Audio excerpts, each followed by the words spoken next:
Late Night, Iain Lee on Talk Radio. We have ways of making you talk. Icon. Oh, I forgot to plug the thing in. Hang on, go.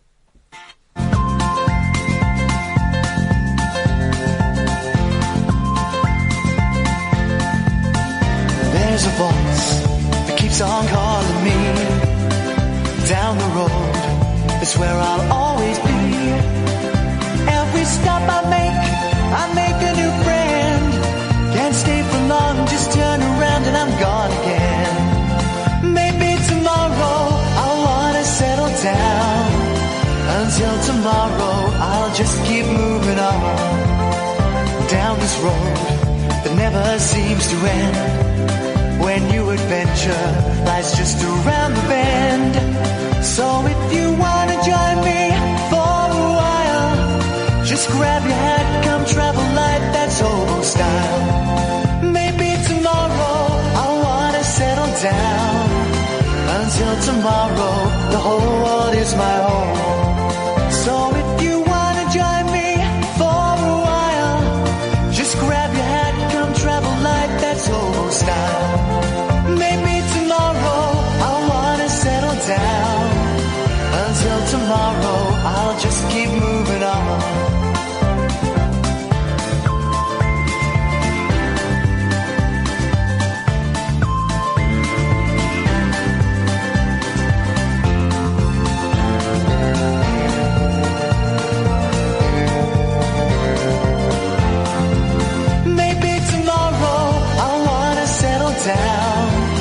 Until tomorrow, I'll just keep moving on.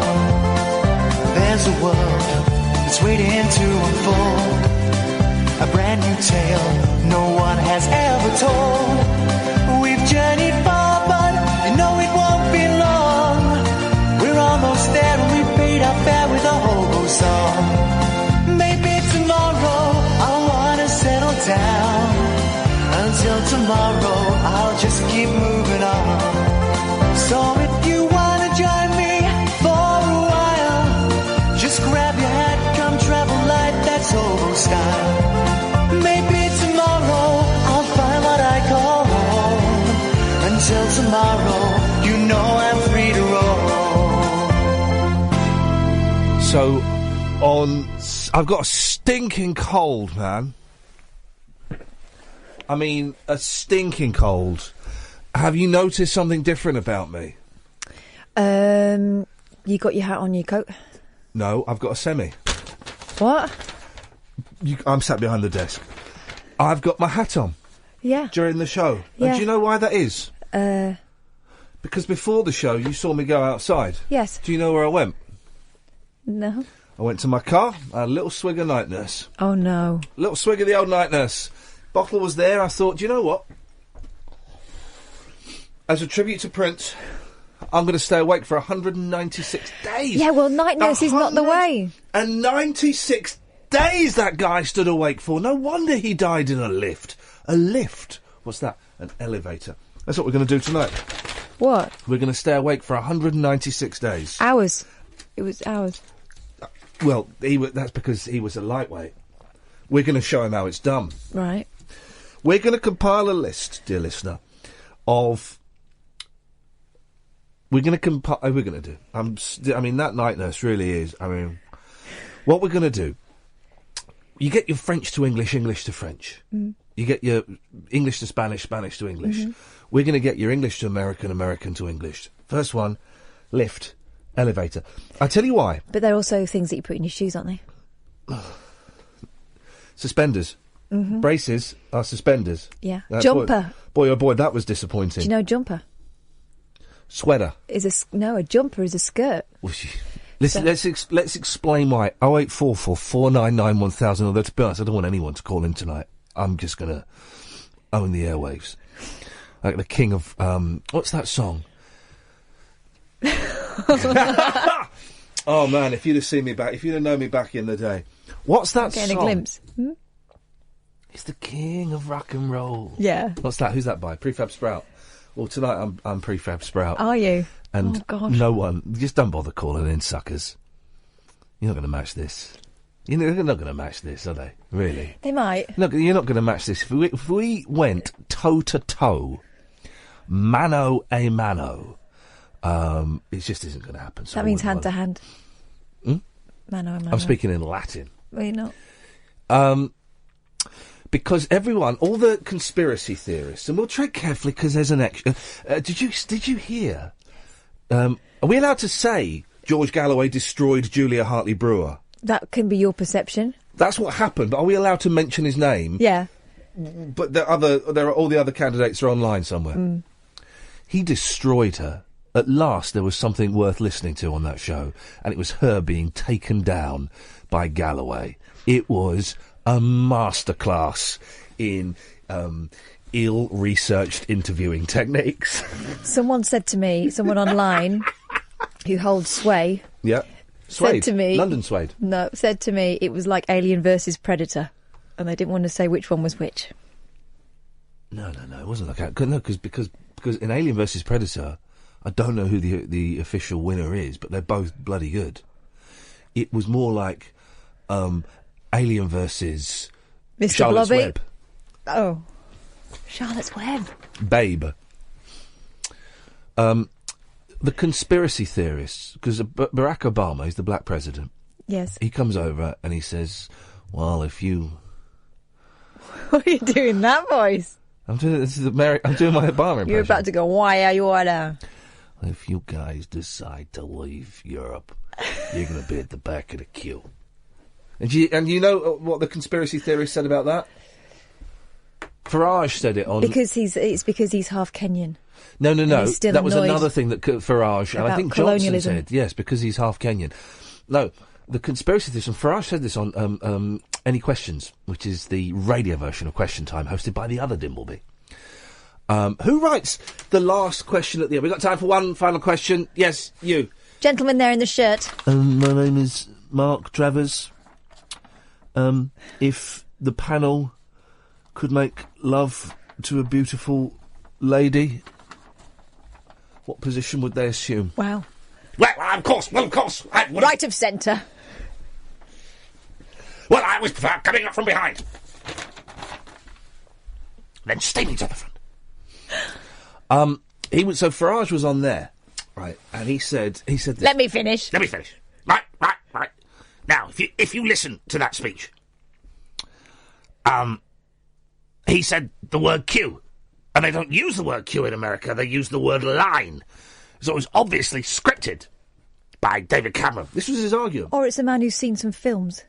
Well, exactly, because we know about American... When I go to America, I take great pleasure in asking where the mailbox is. Yes. Or taking out the garbage. Yeah, or saying what nice sidewalks. Or also asking if they have any records by a band called the W's, because that word means nothing over there. Oh, really? Oh, yeah, I do that. That's my... Go to Bleecker Street Records. You got any CDs by the W's? This guy really likes the W's. Wait, have we got the W's? No, we sold out. This guy's bought them all. This guy's got all the W's. But my sister used to live in America, and she ended up doing that transatlantic thing just because she was fed up of being brought wrong orders in restaurants, or getting people just looking at her like she was speaking Greek. Wayne sent me a message, and I don't understand it. What's up with Wayne? Is that you? I don't know. I think it's something in my pocket. What planet is Iain Lee on? I'm on the Night Nurse planet.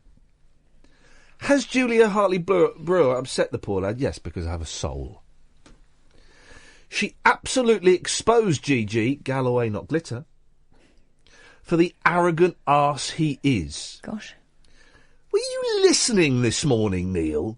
Were you listening when she tried to do an O'Brien versus Farage, and instead it was like when those little Ant and Dex used to go and interview pop stars? It was as pathetic as that. Everything she called him out on, he went, well, no, that's not true.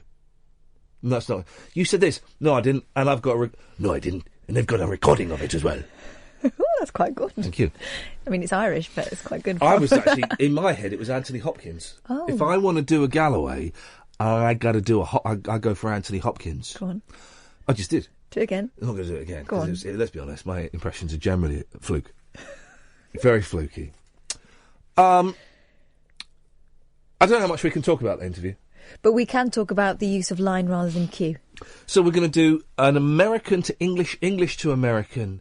We're not going to do spellings. No. They choose not to put the U in colour. That's fine. Colour. Mum and mom. Mom. No.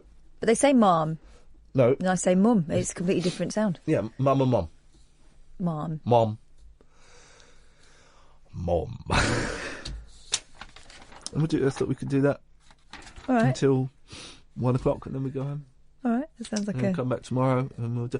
Oh, yeah, who's got... Emma And Pollock's coming on at Pollock's 10:30. Yes. She's absolutely brilliant. She's absolutely brilliant. She's one of my favourite singers. We went and saw her recently. Yeah. What's wrong? I just made my headphones really loud. I've just hurt myself. Okay, that's self-harm. Yeah. Which is... Aural. Self-harm is an interesting thing. In that, I always assumed it to be the cutting of the arms and stuff. Id, do you want to get the phones? But if you watch that Louis Theroux documentary last, that's another form of self-harm. Slow suicide. It was awful. Slow suicide. The Louis Theroux thing last night, and we're making moves to get Louis Theroux on the show. In as much as I emailed him, he replied with what I perceived to be a fob off. That'll do for me. But it was a polite. We'll see. Oh, he was charming, and he said he used to be a fan of the 11 o'clock show. Beautiful. But that programme last night, flipping it. It was one of those shows where at the end I realised I hadn't breathed properly all the way through it. I watched the whole... I don't watch TV anymore. It's the first thing I've watched on TV as it's gone out since Christmas. Actually, you're right. Well, I know. It's my life. No, but what I'm saying is I don't watch things at the time they're on anymore, and I stayed up for that because because when we used to work on breakfast, 8:30 was kind of my cut-off point, and I remember hearing that it was going to be on, I thought, 9 o'clock, out of the question. But actually, these days it can. Rock and roll. As you know, since Friday, I've been pulling a Prince. No sleep for 196 days. Hours. Is where I'm going. Hours. It's hours. He was a lightweight. Lee is not a lightweight. And Lee has started talking in the third person. Oh, no. And it's what, day 3? Yeah. But that programme... So it's the first programme I've watched live as it's gone out. And also, for 40 minutes, the first 40 minutes, my phone was in the kitchen. And you didn't care? And then I did after 40 minutes. So I went and got it. And then I started tweeting to make myself look good. Started tweeting some caring things because I thought, do you know what? This would be great to piggyback on the back of this and make myself look caring. But also because you are caring. Yeah. Can I just ask, Periscopers, can you hear? You probably... I don't actually really care. No. I wanted to look caring. It was a cold, calculated thing. Well, then the man that sang Me and Mrs. Jones died today, and you didn't tweet about that. I mean, you're not that caring, are you? Because I didn't really think that... I thought that was just cashing in on what's going on. I thought that was the point. No, I thought that death was. Oh. I just thought, have a bit of respect, mate. What, for Prince? Well, for all of the deaths, he thought, I'll have some of this. I don't want to sound cold. Well, stop talking. What was his name? Paul. Les Paul. No. Les Paul was the bloke who played the piano out of tune. Did all that. Paul Les Dawson. Les Dennis. Dustin G. I don't really... Oh, Dustin G. Now, see? No. See, we'll have a little break. Yeah, we should. Have a little bit more. More. I see. I'll have a little bit more. We'll mess around with these camera angles, and then we're going to... we'll speak to you, Gatford. Does that sound like a plan? That sounds like a top-notch plan. Well, to you. Maybe.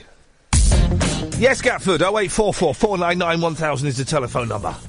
Could you take the watch off first? It's annoying me. Oh, yep. Please. And the shoes are going off. The shoes. Have you done the blind? Do you know what, Gatford? I have had a really crap day. Really crappy day I've had. Do you know what? I'm genuinely annoyed to hear that. It's been... I mean that. Rubbish. Utter rubbish. The only highlight was the radio clip this morning, really. What was that? Well, somebody taking somebody down to Chinatown, I believe. Oh, yeah, that was beautiful. That was what radio was invented. I saw your tweet and thought, I'm having some of that. Yeah, O'Brien was being a bit pompous today, so it was good. Yeah. He's gone off the boil a bit. He's got, well, fair enough. Catherine Ball. What have you got for us, Gatford? Hang on a second. Oh. Fanny. What? Fanny. means bum in American. And Yeah, that it goes does. You're quite right. It's also the name of my best friend's mum. Really? Yeah, she's Spanish. Is her Very surname popular in Spain, Fanny. Very popular. bit like Jesus? A lot like Jesus, but more a woman's name. Yeah. Yeah. Short for Epifania. Flat, an apartment. Yeah. No, come on. Hang on a minute. It'll be worth it. Bear with me. Yeah. I'd like to wash, please. Nope, hang on. I forgot to pack my swimsuit. No. Bear with me. I'm trying to find a computer-generated clip of Kath saying, "There's no more Fanny." That was talking about the faraway tree. It's disgusting. I'll play that afterwards. It's I'll play that disgusting. afterwards. Okay, It's disgusting. It's just a name. Grow up. I can you just give me like 2 minutes? Okay. Yep. Just So, Googling- Gatford. Hang on, I'm just typing Fanny Yeah, into my search section on my computer. okay. Should be in your favourites. Kath, Yes. Tell us about your day. Was it as bad as Ian's? No, of course it isn't. Nothing's as bad as Ian's ever. You should know that. Well, true, yeah. Well, no, I was just starting a conversation, really. Yeah. a bad I had an alright day. I came into work and there was like no traffic. I thought, what's going on? Does everyone know about a party I've not been invited to again? Uh-huh. Yeah, No, that it was just decent traffic. I should just. And then tomorrow there's some sort of rail strike thing, and Is there? doctor strike, Oh, so it might even be better on the roads. Do you think? Won't everyone be Well, driving? I don't know. I don't drive, so I don't know. Do you want a lift? Suppose it, yeah, do you mind? Actually, that's a good point. I need to be somewhere by 10, is that all right? 10 o'clock? Oh no, I don't get no. I'm back in bed by then. I drop the kids off. Yeah, I drop the kids off Yeah. at school. Keep going. And then I get back in bed. And sometimes I've got my pyjamas on under my clothes. Oh, are you one of those mums that drops the kids off in your pyjamas? Yeah, but they're underneath my other clothes, so no one will ever know. I don't understand the outrage about that. If you turn up in your pyjamas, so what? You look like an idiot, but who cares? Exactly, your business, isn't it? Yeah. Your business. Your Anyway, business. I choose to keep mine under wraps. Fair point. Anyway, so do you wear pyjamas, Gatford? I do wear pyjamas, yes. I'm over the age of 40. I wear pyjamas and bed socks. What kind? Are we talking like the kid out of the Snowman or No. They're Mr. kind Men? of a plaid. No, they're kind of a plaid M&S job. Hang on, there's another one. Plaid rather than tartan. Oh, yeah, good Keep going, point. guys. Plaid. Yeah, plaid. Also... Oh, it's plaid tartan. I Yeah. never knew that. Yeah. Yeah, Did you yeah. not know that? No, mate, that's why I said I didn't know that. He is listening and fiddling with his computer. So you've got a little plaid number. Yeah, little plaid. Well, I've got two, the same, Oh, so really? that, I can just rotate. And wash them, obviously. That's important. But what I don't have is one of those wee willy winky hats. You don't? I've got one. I know Manny has. I've got one. I can't find it. Can't find it. Someone's nicked it. I've been hacked. Anyway, thanks for calling, Gatford. Was that an... Yep. Was that? I don't know what he was. I don't really. I've got- Pyjamas and lifts or something. I've got a wee willy winky. Yeah, I know. Yes, Martin. Hello, good evening. Good evening, Martin.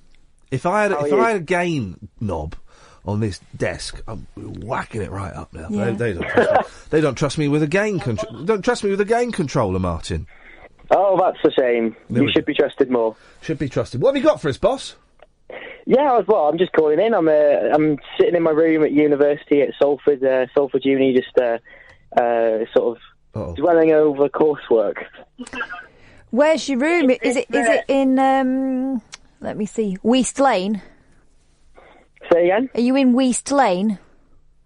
I'm in Peel Park Quarter, which is near Salford Crescent in Manchester. Blimey, that's where my grandma used to live when she was alive. Oh, really? Yeah. You know where the drive-in McDonald's is? Yeah. Yeah. Cottrell Street. She used to live behind there. My cousin lives there now. Oh, that's cool. That's Yeah. brilliant. What are you studying, mate? TV and radio. Oh. TV and radio. One out. Yeah.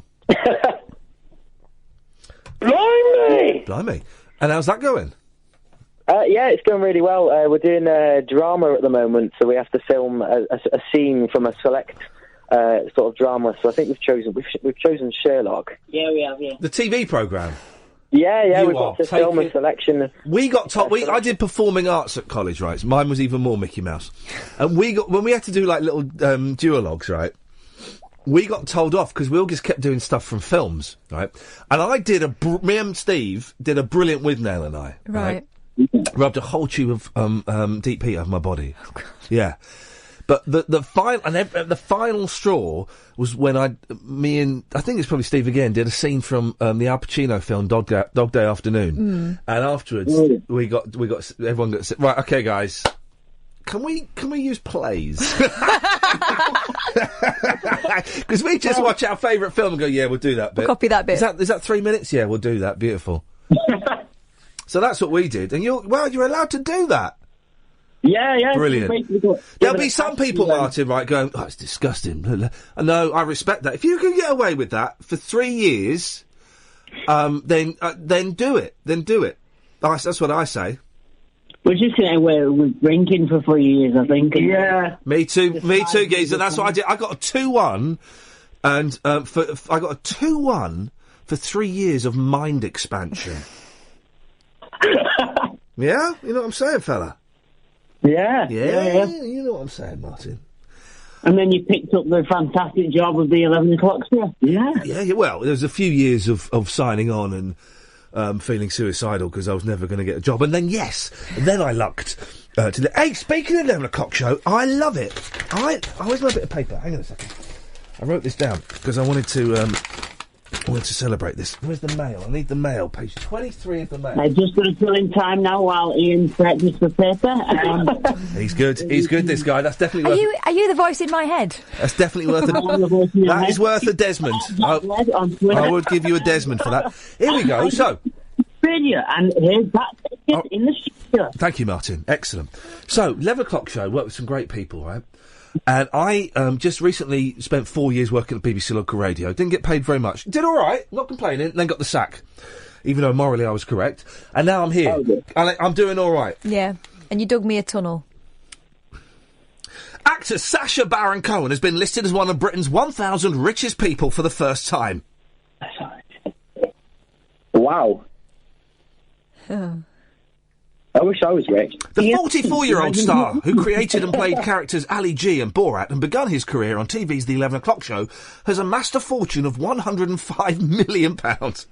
Wow. By the way, did you see the Ali G? Have you ever seen the Ali G where he's in jail? Yes, seen that one. Yeah, I'm actually from just outside Cardiff, so I... Yeah, seen that one. Yeah, seen that one. Yeah. I've seen them all. £105 million, right? And I'm driving. But one thing you should teach on that course is listening. I am driving a car that's about to reach 110,000 miles. That's while I'm allowed to drive, guys. Well, Martin, I hope we sorted that out. Yeah, that was brilliant. Thank you very much indeed. Andrew's on the line. Yes, Andrew. All right, Iain. Hello, Andrew. Nice to talk to you. Thank you. I'm feeling a bit guilty today. Why's that, mate? What happened? I've come over from TalkSport. I've left Goldstein and Cundy. I've left them for you. Mate, that's delicious. You do not know what do you want? What can I give you, buddy? Because that is sweet nectar. That's what they're afraid of, and it's started. If you have, dear listener, if you have defected from Cundy, and what's the other fella's name? Goldberg or something. Yeah. 0844 499 1000. You jump to the front of the queue. I want a montage of Talk Sport abandoners. That's what I want, and we'll play it to him every time he comes and sits down for his lads banter with me. That is wonderful. What's tempted you over, Andrew, is the fact that this show's funny. Yeah, basically. Yeah, that will do it. That will do it. It's got girls on it as well. Yeah, that helps. What can I do for you, Andrew? I feel I owe you. What can I do for you? Sing me a song. What song do you want, buddy? A bit of Beatles, I think, yeah. Hang on a minute, let's see if we can get you a little bit of Beatles.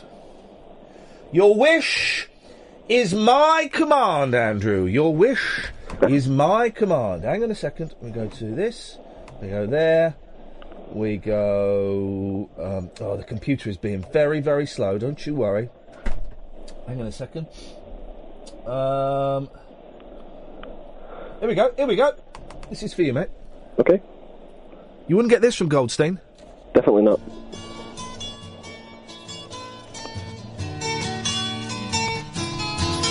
I'm going to dedicate this one to Andrew and all the Talk Sport abandoners. Ooh. Here comes the sun. Here comes the sun, and I say, yes. Oh, Andrew. Little Andrew, I feel the ice is slowly melting. Little Andrew, it feels like years since you've been here. You've left TalkSport. You've left TalkSport, and I say, up there's... Hey, Andrew, I've got to go because our next guest is coming on, and she's like a proper singer, and I don't want her to hear me singing really badly, and I want to try and come across as really cool. Is that okay? No problem, mate. Nice one, mate. Thank you very much. Ta-ta. 0844 499 1000.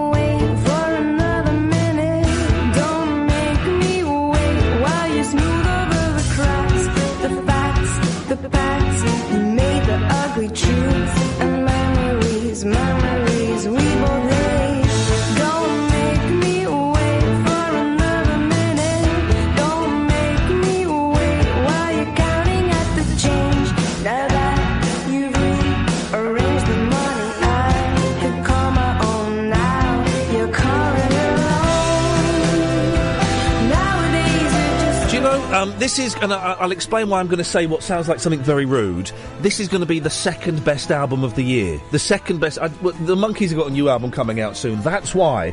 Do you know what, guys? I'm sure, and we can do this as a phone-in afterwards, right? We've all got a group or a singer or a performer that we think is one of the best things in the world. And you kind of sit there scratching your head going, but why doesn't everyone get that? I have that with XTC. XTC, to me, are obviously the greatest band in the world. It's obvious. It's obvious. And they're fairly big-ish, but they're not as big as they should be. They should be up there with, like, U2 and the Police. They should be, and they're not. And it's the same with my next guest, Emma Pollock. Evening, Emma. Hiya. How are you doing? You all right? I'm okay, thanks, yeah. How are you? The second best album of the year, as I say, I've got to stress this, the Monkees have got a new album coming out in May. Right, then. So, but still, to come second to those guys, I mean, you know, the Beatles would have loved it. Emma, it's so nice to talk to you. Let's do a little bit of kind of history for people who may or may not know. I first became aware of you when I was at XFM. Oh gosh, which time was it before I got sacked? Around about the turn of the century, and you were, of course, in the fantastic band the Delgados. Yeah. How did they were superb, and again, another band that you had glimpses at being a huge band, and it never seemed to quite happen. Yeah, do you know, it's weird, because I see bands exist in their own microcosm, and what they do is arguably the only thing they can do, because anything to do, and you got to stop me here if I'm getting a wee bit too kind of into it, but you can never see the wood trees when you do anything creative. So you go in to, you know, we met. Well, my husband was in the band. He was a drummer, Paul Savage, and he went to school with the other two, Alan Woodward, Stuart Henderson, and so they'd already met. And they'd all started learning how to play Beatles songs in their music room at school at lunchtime. And that's kind of how they started out. And then I met Paul at university in Glasgow. And we kind of got together through music because we both realised that we were absolutely nuts about music. Yeah. And so we both realised that we both wanted to play. Paul wanted to record. And so it very gradually, you know, we started, you know, talking about music, going to see shows, eventually went out with each other. And then the Delgados started because the band that they were all in, the six-piece, broke up. And the three of them were chucked out. And brilliant. They invited me, and it was a total...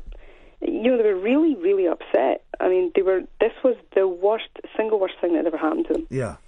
That they'd been chucked out of their own band. And so the Delgados was a wee bit of a revenge band. Yeah. Isn't it funny you say that? Because there is... there's quite a lot of anger. In fact, there's an album called Hate, isn't there? Yeah, there's quite a lot of anger in some of the... I mean, there's also, melancholy and beauty and, love and passion.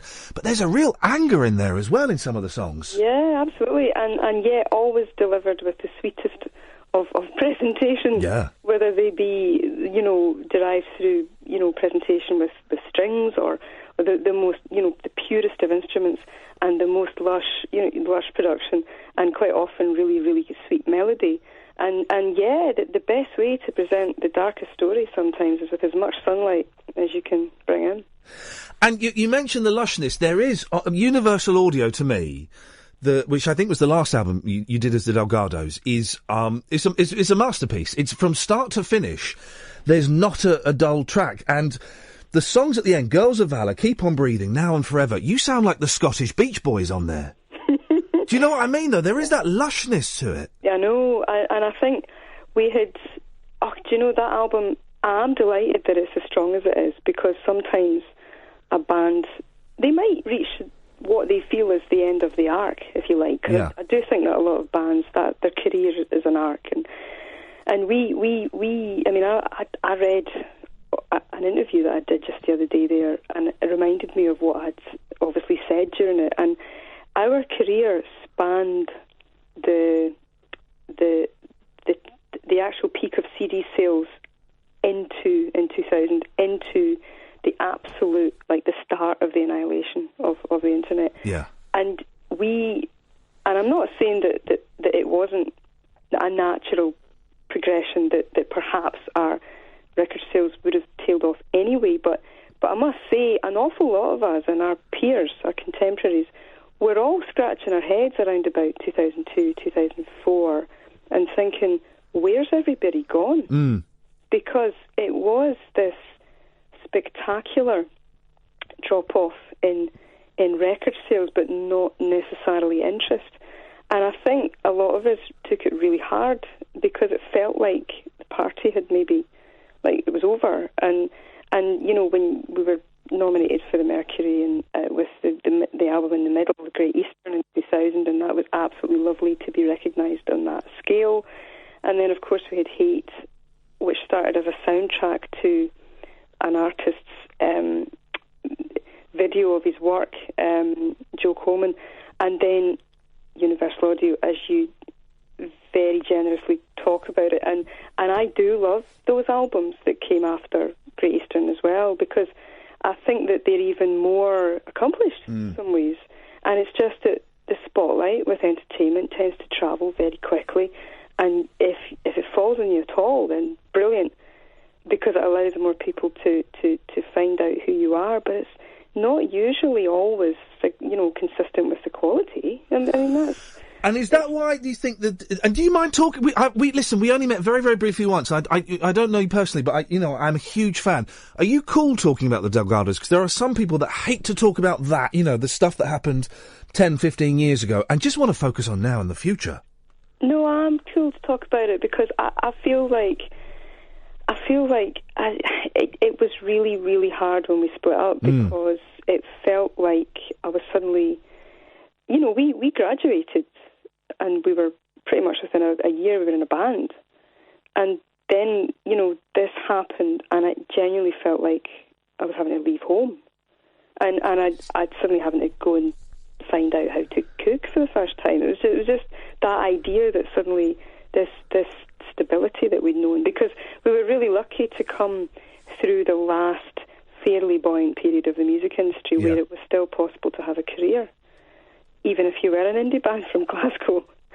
And we were still able to go and tour because people were interested enough to invest and help us take our music abroad, and that was a real privilege because it can't happen as easily anymore. And there are bands now that are friends of ours who are, if you like, inheriting the industry that is now. And they're playing the Barrowlands and selling it out, and the next day they're going back to work.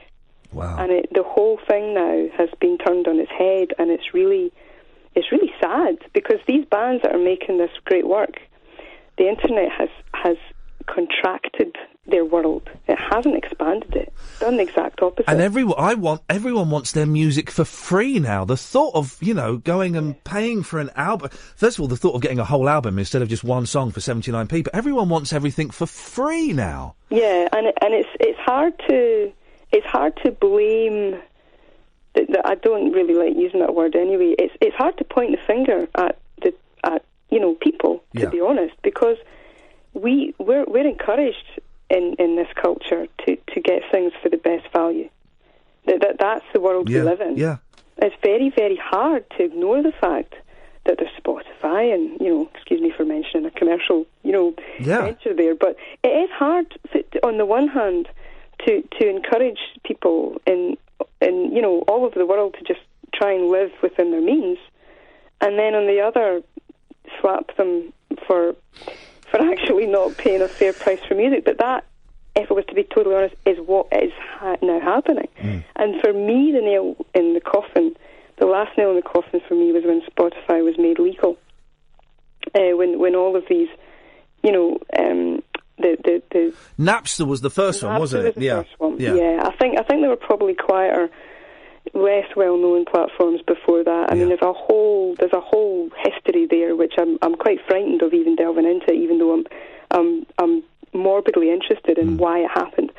But the trouble is that we devalue. I mean, artists find it difficult to talk about because they come across as whining. Yeah. But the truth of it is that the same interest in music is no longer creating the same income. Now that is a real problem because there's a gap now, and where that interest translated into that income, which translated into a healthy industry that could invest into the next artist, that has kind of gone. So, Emma, I've got to play a couple of adverts, then we'll come back. We'll talk about the new album, In Search of Harperfield, and we'll plug the tour as well. Is that okay? Yeah, God, brilliant. Yeah. Thank you very much indeed. I'm talking to the fantastic Emma Pollock. There are some good adverts are going to play now. 2 things you should do, and I promise you won't regret this. If you want to get it from iTunes or from Amazon, whatever, go and download the new album, In Search of Harperfield. And also, that Delgado's album I mentioned, Universal Audio. Man alive, it's fantastic. You thought you were invited, that you could ring the bell, that you had been accepted by the leader of the ring, whose influence was sure to bring lies and cheese to your feet. That's Emma Pollock. That's from her new album.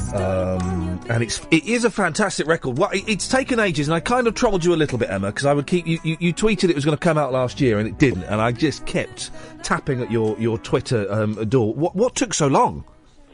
Oh well, it was. That's a good. That'll do as an answer. A few years. Yeah. I didn't say any words there, did I? No, you didn't at all for about 30 seconds, and that works. That works as an answer. I get the frustration. Oh yeah, multiple frustration. Because the really stupid thing is that here's the thing. I'm a director of the record company, and I'm kind of part owner of the studio. and it's not only that. My husband's a producer. So you put all that together, and you think, what? Come on, guys. What else are you doing? So what kind of happened was that, do you know what? There was a lot of family stuff in the background. Yeah. That was very difficult at the time. I lost my mum last year. Oh, I'm sorry to hear that. Thank you. There was a long kind of preceding illness, and it was life. When you're young and you're in your 20s and you're in a band, genuinely feels like you still haven't even gone to school yet, because it's very that you don't really have any dependence, and then 10 or 15 years later, that completely changes. And I think people in their 40s, I've heard the term sandwich generation, and it's absolutely true, certainly for me, because you're in that position where you've got the dependence above and below. You've got children and you've got your parents, and you want to make sure that everybody's okay, but you're also working at whatever it is that you do to try and make it okay, and yet the demands on time and all the rest of it get really tough at that point. And no one says to you when you're younger. We were talking about this the other week on the show, actually, about kind of people getting to midlife crises is perhaps too strong a phrase, but getting to 40 and questioning, what the hell am I doing? No one says when you're younger, by the way, when you get into your mid-40s, it might get a little bit tricky. You know, your parents are going to die, your kids might get ill, it's hard work. Yeah, and I find myself just fantasising about standing in a field on my own with nothing except, just me, just able to walk across it and the phone never rings. That just really, just absolutely just would love to just do that. So sometimes I just take off. And I go walking and try and. Do you leave your phone at home, or do you have it in your pocket? Because I really would love to be rid of Twitter and email and texts and all of that stuff, and I just can't do it. I'm an addict. Yeah, I know. I must admit, I still take my phone. There you go. You're cheating. You can use it in case you get lost. What is what's the album is stunning and it's beautiful and it's got a real mood to it. What is there a connecting theme? Is there a story? Yeah, there is actually. It's a lot of it is actually inspired by my family because my family actually it's a pretty bizarre story, but my entire kind of background has been kind of set in the context of my mum was adopted and her mum came from Ireland. So in the 30s, if you fell pregnant out of wedlock, it really wasn't great for the girl, for the woman. So my gran was kind of banished actually, and she was sent to Glasgow to have my mum. And though so when my mum was born, my gran was kind of I don't know exactly what happened, obviously, but. Yeah. She was kind of sent off and my mum was adopted, but the people who were meant to turn up didn't turn up, and so the cleaner of the ward took her home and raised her. And from that point on, it was very much a very difficult relationship because my mum did go find her mum, but it was a difficult relationship. And when they both died on the same day last year, it's ridiculous, my gran was 99, she never quite made it to 100. They both kind of died within 5-6 hours of each other. Incredible. And they were at opposite ends of the country and they hadn't spoken to each other for 10 years.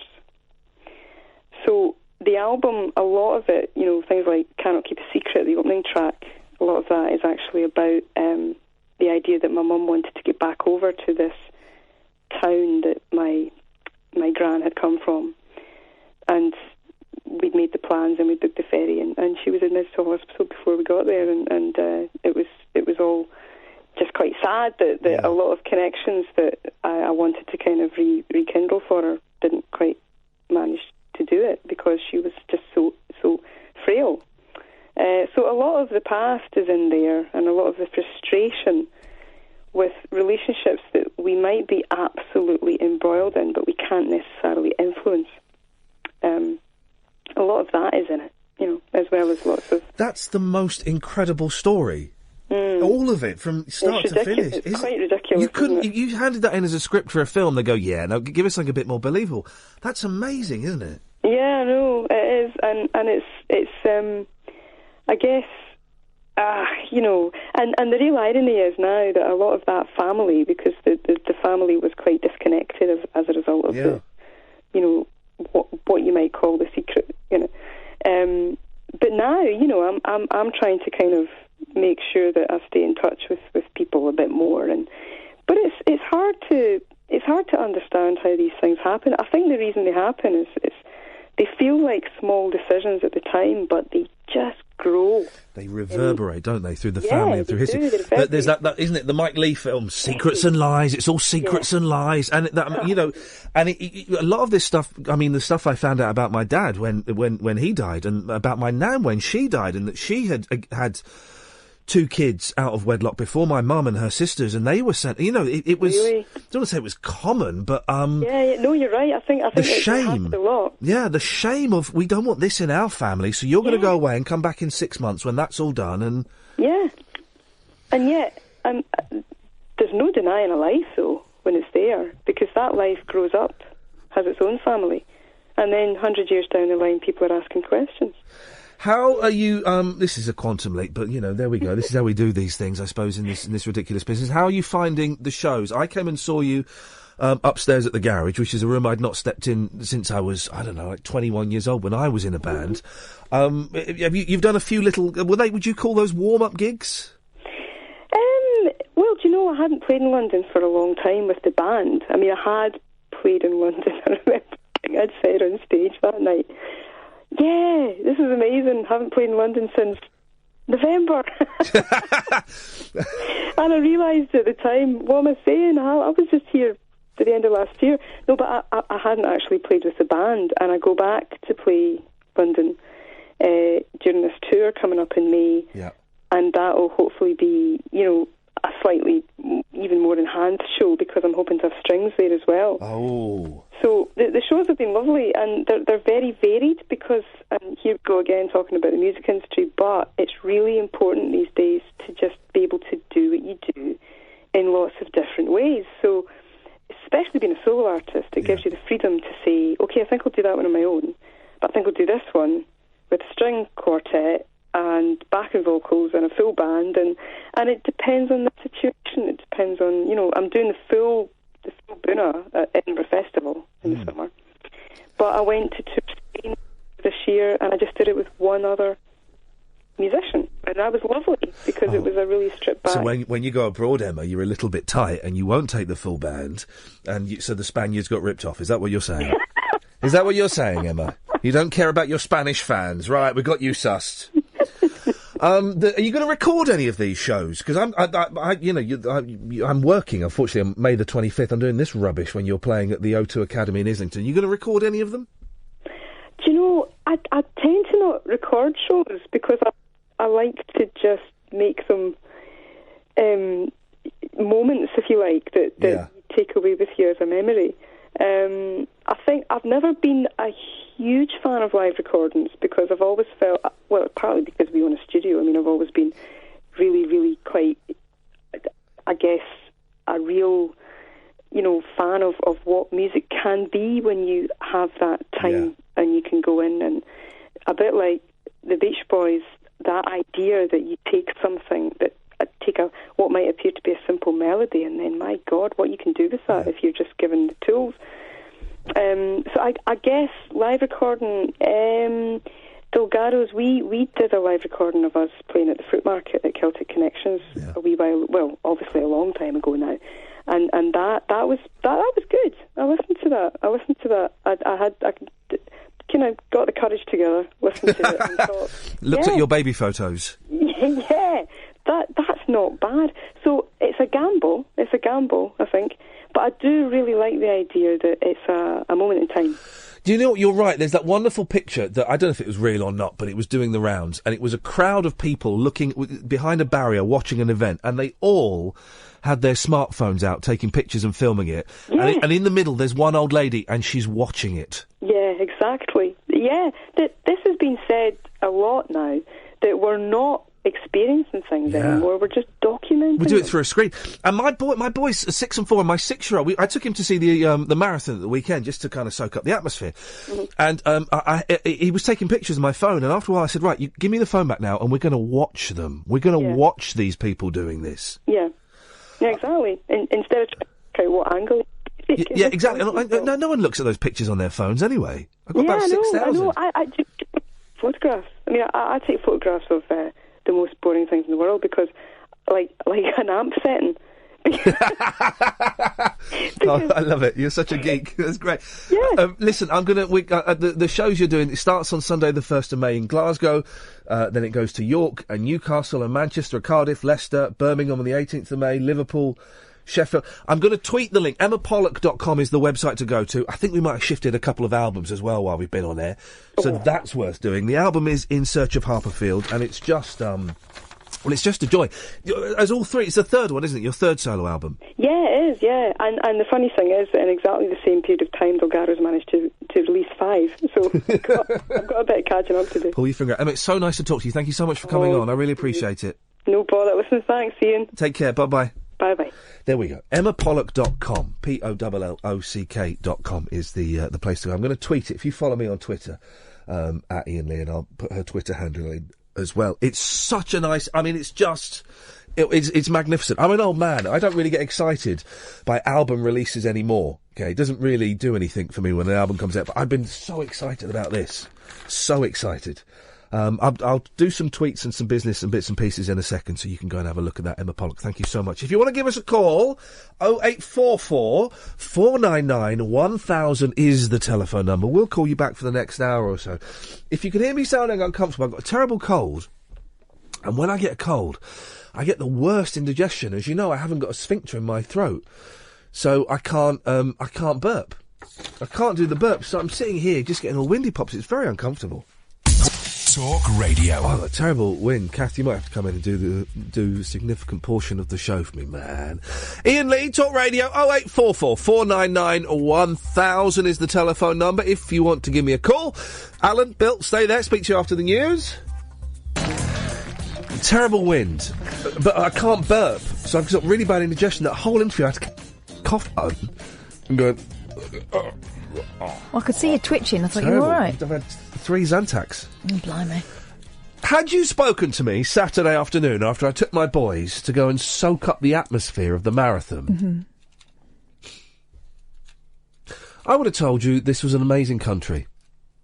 Have you been to watch the marathon? No, It's I don't. brilliant. I don't like watching people run. No, it's brilliant. I just took the boys because it was cheap, and I thought I just thought it'd be a nice thing to do to go and soak up the atmosphere. And was it good? It was flipping brilliant. Was it? We got off at Embankment, and so my youngest was like filming it. He's into making documentaries now and interviewing us about, well, what is your name? Your dad. How old are you? 42. Why are you here? Well, I've brought you here. Does it all the time. And we got out Embankment and we watched people running, and the youngest was excited. Oh, there's Batman. There's Batman again. There's Batman. And do you know what was amazing? And I apologise for sniffing. 0844 499 1000. The clapping never stopped. We're on mile 23, I think, the Embankment is. The clapping didn't stop once. Everybody just doing that. And then some people would stop and others would start. And I noticed something else. All the runners have got their names on. Yeah. Right. People were cheering for other people. Come on, Bill. I thought, well, that's nice. They know. And then I realised that the group of lads next to me were just cheering on the people that looked like they weren't doing very well. Oh. So they saw someone slowing down. Come on, Steve! You can do it! But not any meanness. There was a little bit of meanness when we saw this very muscular man who was probably 50 but wanted to look 24. He was a white man, but he looked like a black man in that his fake tan was... It was strong. It was a strong His tan. fake tan game was strong. It was he had blonde... He was a white guy, but he looked like... he was the same colour as a Mars bar. Honestly, it was incredible. It was that... Not like the bodybuilders when they go a bit creosote. But darker... Yeah, creosote. That was it. He'd been creosoted. They laughed at him. But everybody... And then we went a bit further. I'd have to... And then we went and stood on the bridge, and this old couple... We were kind of behind people. And this old couple said, do you want the boys to go in front of us? I was like, yeah. And the boys went and knelt down in front of them so they could see what was going on. It was brilliant. The spirit was amazing. Yeah. And I don't know... You know me. I think that is what the country's really like, though, isn't it? No, it's not. Oh. I'm going to tell you You're two gonna ruin things that have happened in the last 30 minutes. Oh. Oh, not last, but that have happened. Right, one is in the last 30 minutes. I had a funny moment as well, where I was disapproved of. Oh, yeah. It wasn't my fault. Go on, you go first. Jeremy Hunt goes from number 10 to the Department of Health today. It's a journey of 50 yards. How did he get there? Did you go in the car? Got a cab. To avoid the protesters! You snivelling little... Go and walk... If you're so confident in your argument, walk past them at the very least, or address them. And I love the way that some right-wing media outlets are trying to say, well, the support for the doctors is waning now. Not in my house, it's not. You keep going, fellas. The other thing You keep going, fellas and ladies. I trust my children's life with those guys. I trust their opinion. I've got doctors in the family. I trust their opinion more than I trust that slimy little toad. The other thing I've noticed is it depends who you're listening to, what side of the story you get. And there's a lot of focus on, this is the first time that the junior doctors will not be covering a emergency. No, because the seniors are in. No one's mentioning that, are they? That the seniors are in. No, I'm because they back them. I'm all for those guys. You do what you need to do, guys, with your doctors. Your doctors, for crying out loud! If they think that that is the only way they can go, then we need to listen, surely. Second thing. Go. They've had a vote in Parliament this evening. Should we allow 3,000 refugees in this country? They're children. 3,000 orphan children. We voted no. We don't want them here. Yeah, well done, guys. Did we? Well done, guys. We voted no. We don't want 3,000 children, refugees, in this country. Well done, guys. That's Great Britain. That's Great Britain. No, but for what you. you're talking about there is a select group of MPs. It's not the general populace. It was a narrow vote by MPs not to offer sanctuary to 3,000 lone refugee children. Because they want to take 5,000. Please say it's that. Well done. That's our government, Matt. Oh, hello. You're right. That's our government, Matt. Got a little bit heavy. We can get heavy every now and then. We can do heavy. What you got for us, Matt? Well, I was just chatting to Kat, probably while she was in the toilet or something, over Twitter, or grabbing a coffee. Who's Kat? About the whole junior doctors Are you strike Kat now? You Kat? Sorry, They can Kat. call me whatever they want. Flip it. All right, Kat. Meow, meow. On that side. I know so many people called Kath or Catherine or Kat, I get confused. Katie. Can I call you Katie? No, don't. I haven't been Katie since I was about 7. Katarina. No, that's got connotations for me. Okay. Cat, but with K-H-A-T, like the Ethiopian drug. No. I'm going to call you that and you won't know, Cat. Anyway, Matt. Yes, Matt? Hello, you all right? I was just picking up on the whole junior doctors thing. You were saying how you kind of like difficult to know the various sides of the story, and big chunks of the press have sort of been very silent on it, saying, well, basically nothing, like Auntie. Loads of chunks of the press are sort of slagging us off, saying we're terrible human beings and everyone's going to die. But the exact point that you just made, Kath, is that the hospital's going to be absolutely teeming with highly experienced consultants. So really, don't be afraid to get ill. And there'll be people like me, manning the forts in the usual way from 8 till whenever. I mean, I'm still at work now, and I've been here since 8 a.m. So, we're going to be we're still going to be looking after people. This show doesn't normally get very heavy, but I appreciate that. Hang on a minute, are you working now? Well, I'm just. What the hell are you doing listening to a light-hearted radio show? He's just finishing, and he offered to get his takeout. He's doing I did offer to get you takeout. He's doing an operation now with the radio on. He's gloved up. This show doesn't normally get very heavy, but I've just seen this thing about Hunt getting a cab 50 yards so that he wouldn't have to speak to you lot. It's not very good for your health to get cabs those short distances. You'd think, being a health secretary, you'd probably get the fresh air and exercise.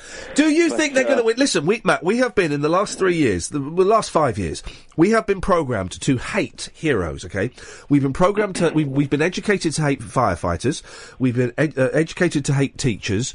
Don't trust the police. We hate quite a lot of the police actually as well now. I'm not saying, and now they're having a crack at doctors. Do you think that they will win in as much as public will have disrespect for you because of the rubbish that they're being fed in the papers? So a lot of people don't want to do my job because of that very sort of thing over the past sort of 5 years or so. They seem to think we're overpaid and underworked. You're doctors! I don't get it. You're doctors! Because that's what I heard Jeremy Hunt saying today on the news. He was saying these guys are being offered a pay increase over the weekend that would see them being paid more than their assistants in theatre, more than police officers, more than the other emergency services. It made them sound greedy. So I qualified 10, 11 years ago now, and my dad's been a trucker for 42 years now, and my starting salary 10 years ago was about 29 grand, which is more than they earn now. So their starting salary is about 23. Yeah, none too shabby, but they'll come out of med school with 90 grand's worth of debt. My debt burden was only about 30,000 when I left, and I managed to pay it off in about a decade, just under that. And here's the thing, I know that part of this issue, there is an issue about pay and how some pay brackets are changed and all of this stuff. Do you know what? I don't care. Pay doctors. They're doctors. They're flipping doctors. You, Matt, not you directly, although possibly, but you've saved my mum's life. You saved my little boy's life, and there is probably some chance you'll save my life. You can't pay these guys enough, as far as I'm concerned.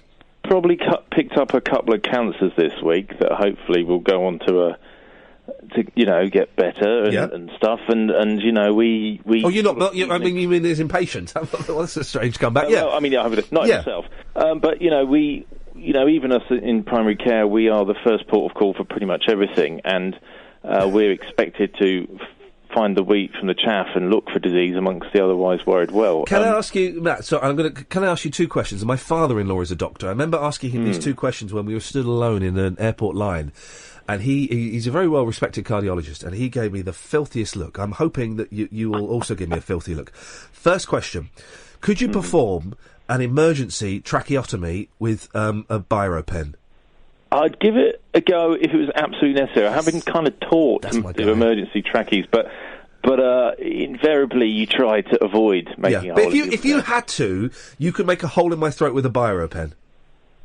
I'd need a sharp knife. But yeah, probably. Just ram it in. What was it like? It's not that difficult, to be honest. What was it like the first time at medical school when my father-in-law, the first thing he ever cut open was a man's head, a dead man's head.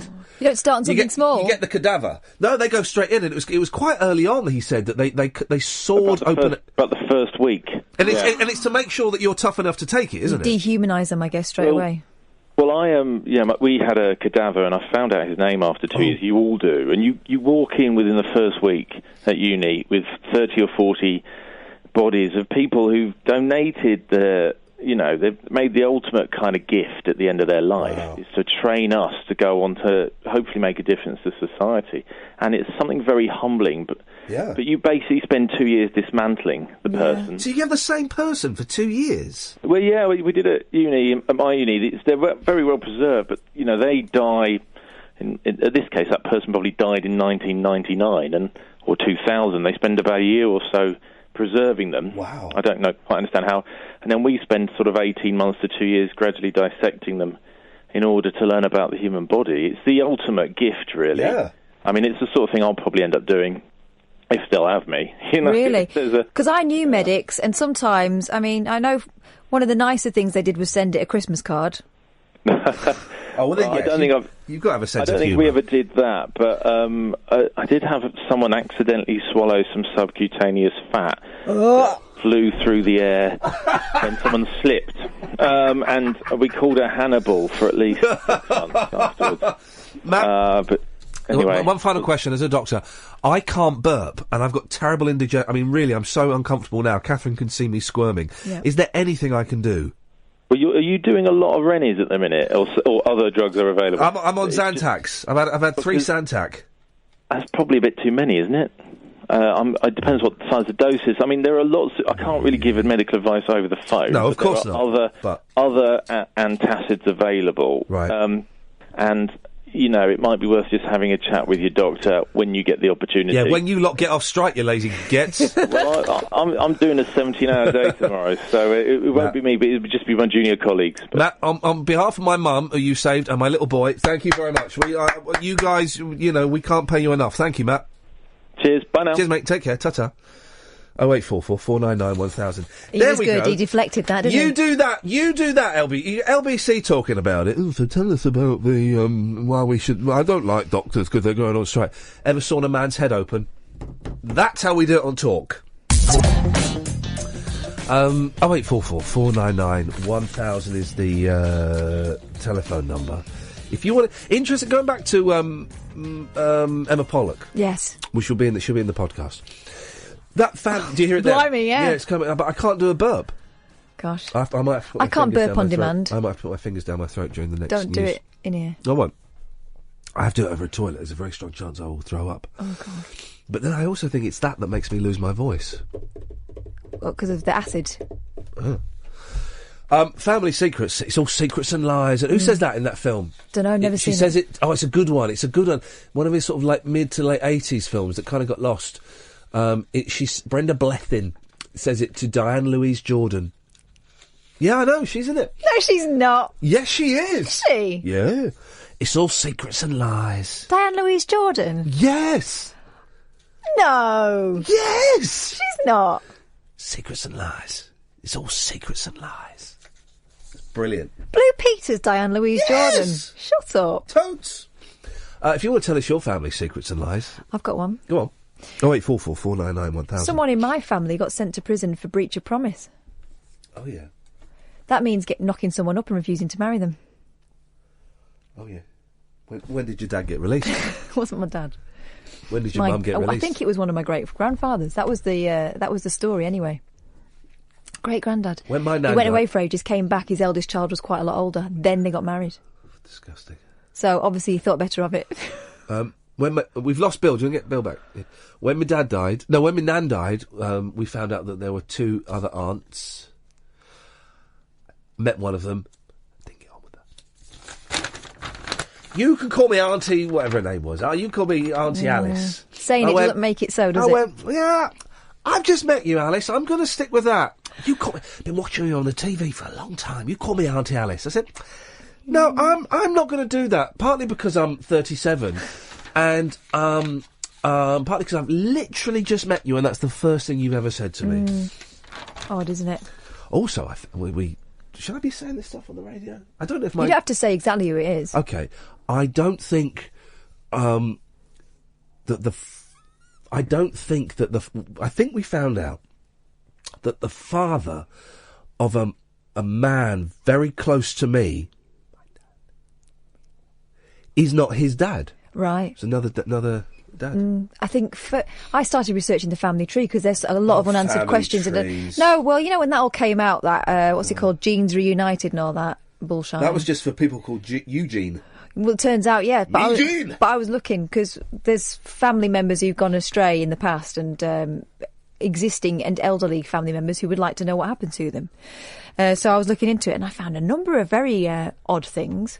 One, that I had like a great grandmother called Edwig. Is that a woman's name? And another one that one of them appeared to be being raised by their grandmother, not their mother, and the sister was actually the mother. There's a lot of that going There's a lot of that.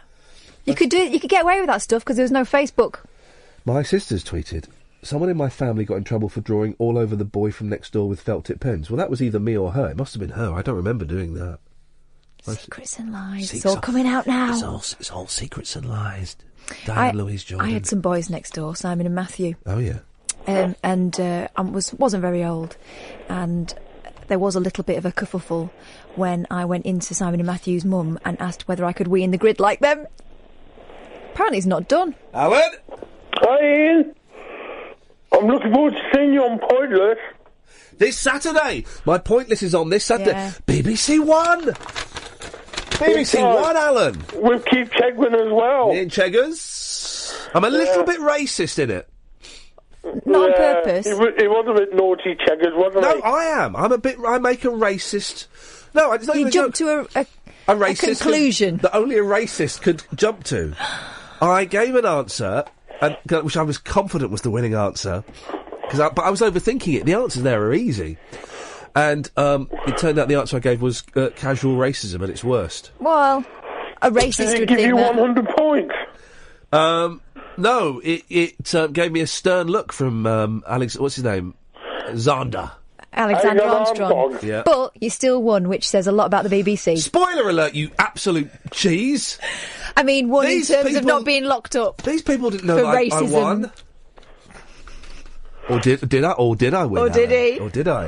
Have I got an absolute? Have I got a Pointless trophy at home on my son's windowsill? That's a good question. It's a very good question. Maybe I'll bring it. And I Maybe can burp on demand as well. Go on then. Can you burp the alphabet?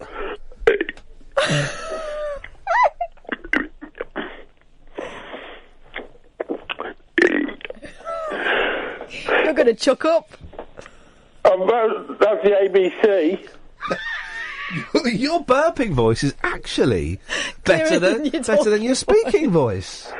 All right. And I'm on Periscope as well, because I've got a username which is good. Ordinity. Apparently it was me. I drew all over Andrew Carvey and his mum went mad. They would do. They were posh. You've drawn on me, so I can believe it. You've got form. Did I really? I don't remember that. I bet I knew what you drew. Do you know why I don't remember it? Because me drawing on him would have been a kind of abuse to me, so I've blocked it out. That's what they do. Trauma, blocked it out. I bet I know what you drew.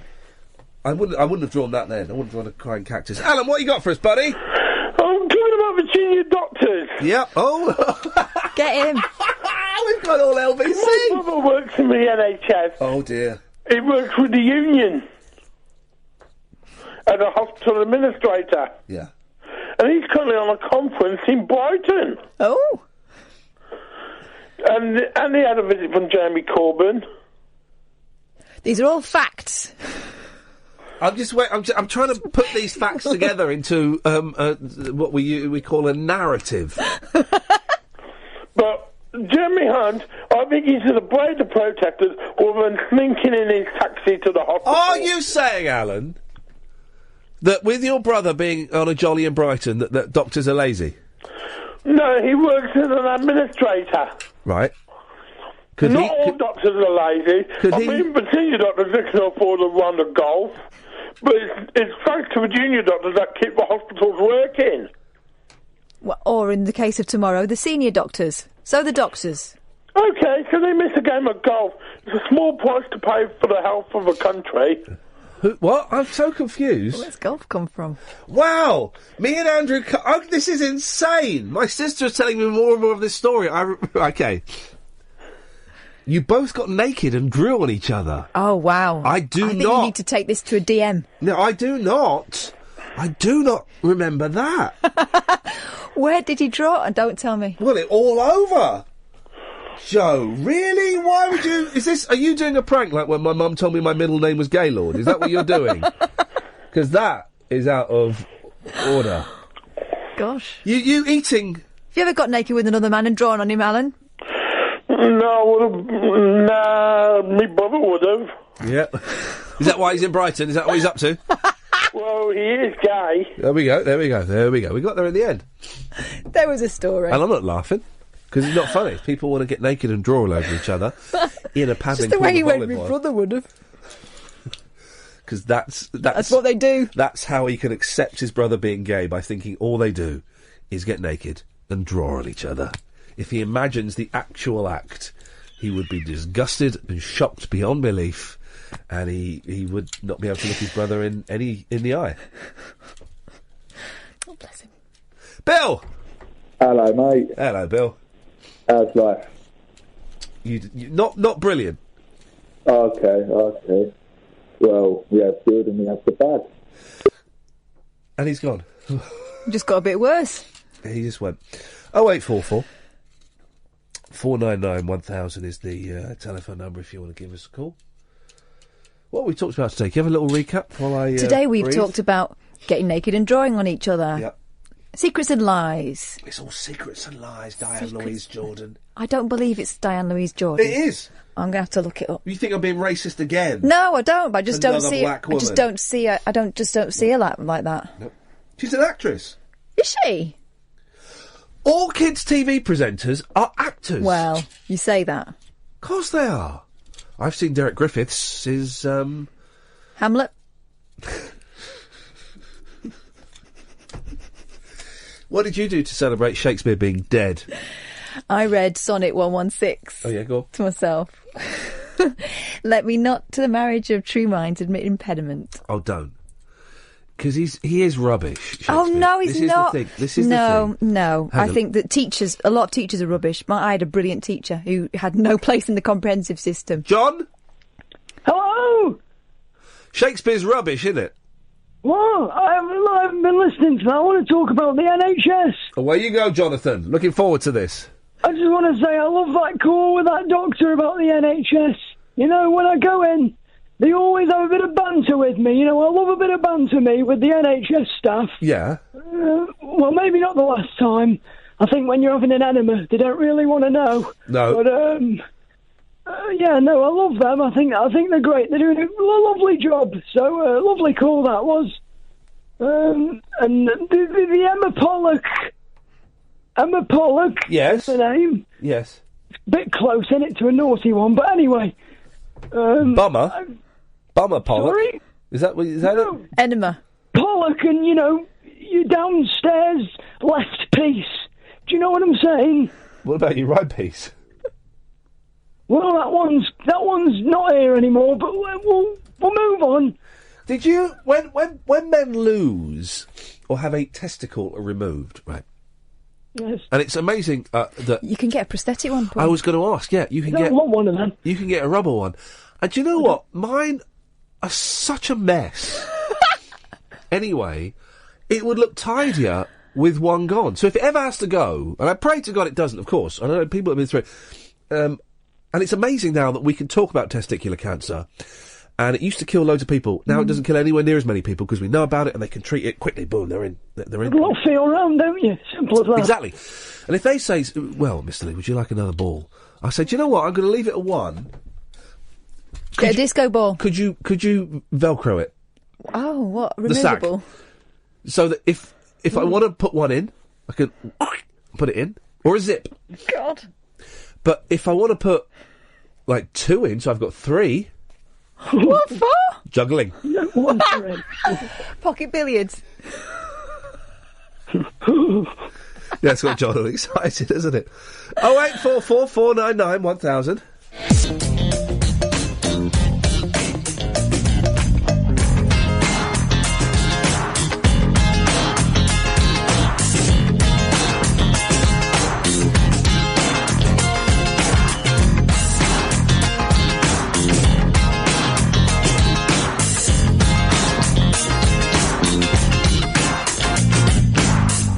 Oh, 0844 499 1000 is the telephone number. If you want to give us a call, please do. What have we talked about this evening? Well, we've talked about music, of course, with Emma Pollock, the doctors' strike, the fact that we have our country has voted not to allow 3,000 orphan refugees to, or not necessarily orphans, but young children to come into this country. Great work, guys. Feeling proud of yourself, huh? Huh? Proud to be British, guys? Really? Any tips on how to burp would be gratefully appreciated, because I can't burp. I haven't got a sphincter in my mouth at the moment, so I can't do it. Just simply can't do it. Now, I like The Star. The Star is Britain's greatest newspaper, and I couldn't find it before the show. I've got it here. So let's go through The Star live, shall we? Front page. Lust-crazed Prince's secret sex dungeon. Well, I would be surprised if Prince didn't have a secret sex dungeon. I suspect it's not that secret. I expect anybody who went to Paisley Park, is that what it's called, would have seen his sex dungeon. We all know he was a little bit dodgy bodski. Kinky rock legend Prince had a secret sex lair where he would lock up lovers and demand to be called God. Full story, page 7. I'm in. Prince's Purple Pain. Oh, clever sex dungeon. 0844 499 1000. And then to illustrate this, there's a picture of Prince with the caption, Prince was hooked on sex. Then there's a picture of some buttocks and some handcuffs with the line, a bondage beauty. And then there's a picture of some heels, high-heeled shoes, handcuffed together with the caption, bizarre. Cuffs and heels. Prince was addicted to sex parties where he locked up women in dungeons, whipped them, and demanded they call him God. He once took a teen girlfriend's virginity and insisted she make sex available whenever he wanted. The singer took her to themed sex rooms kitted out with cages, chains and whips.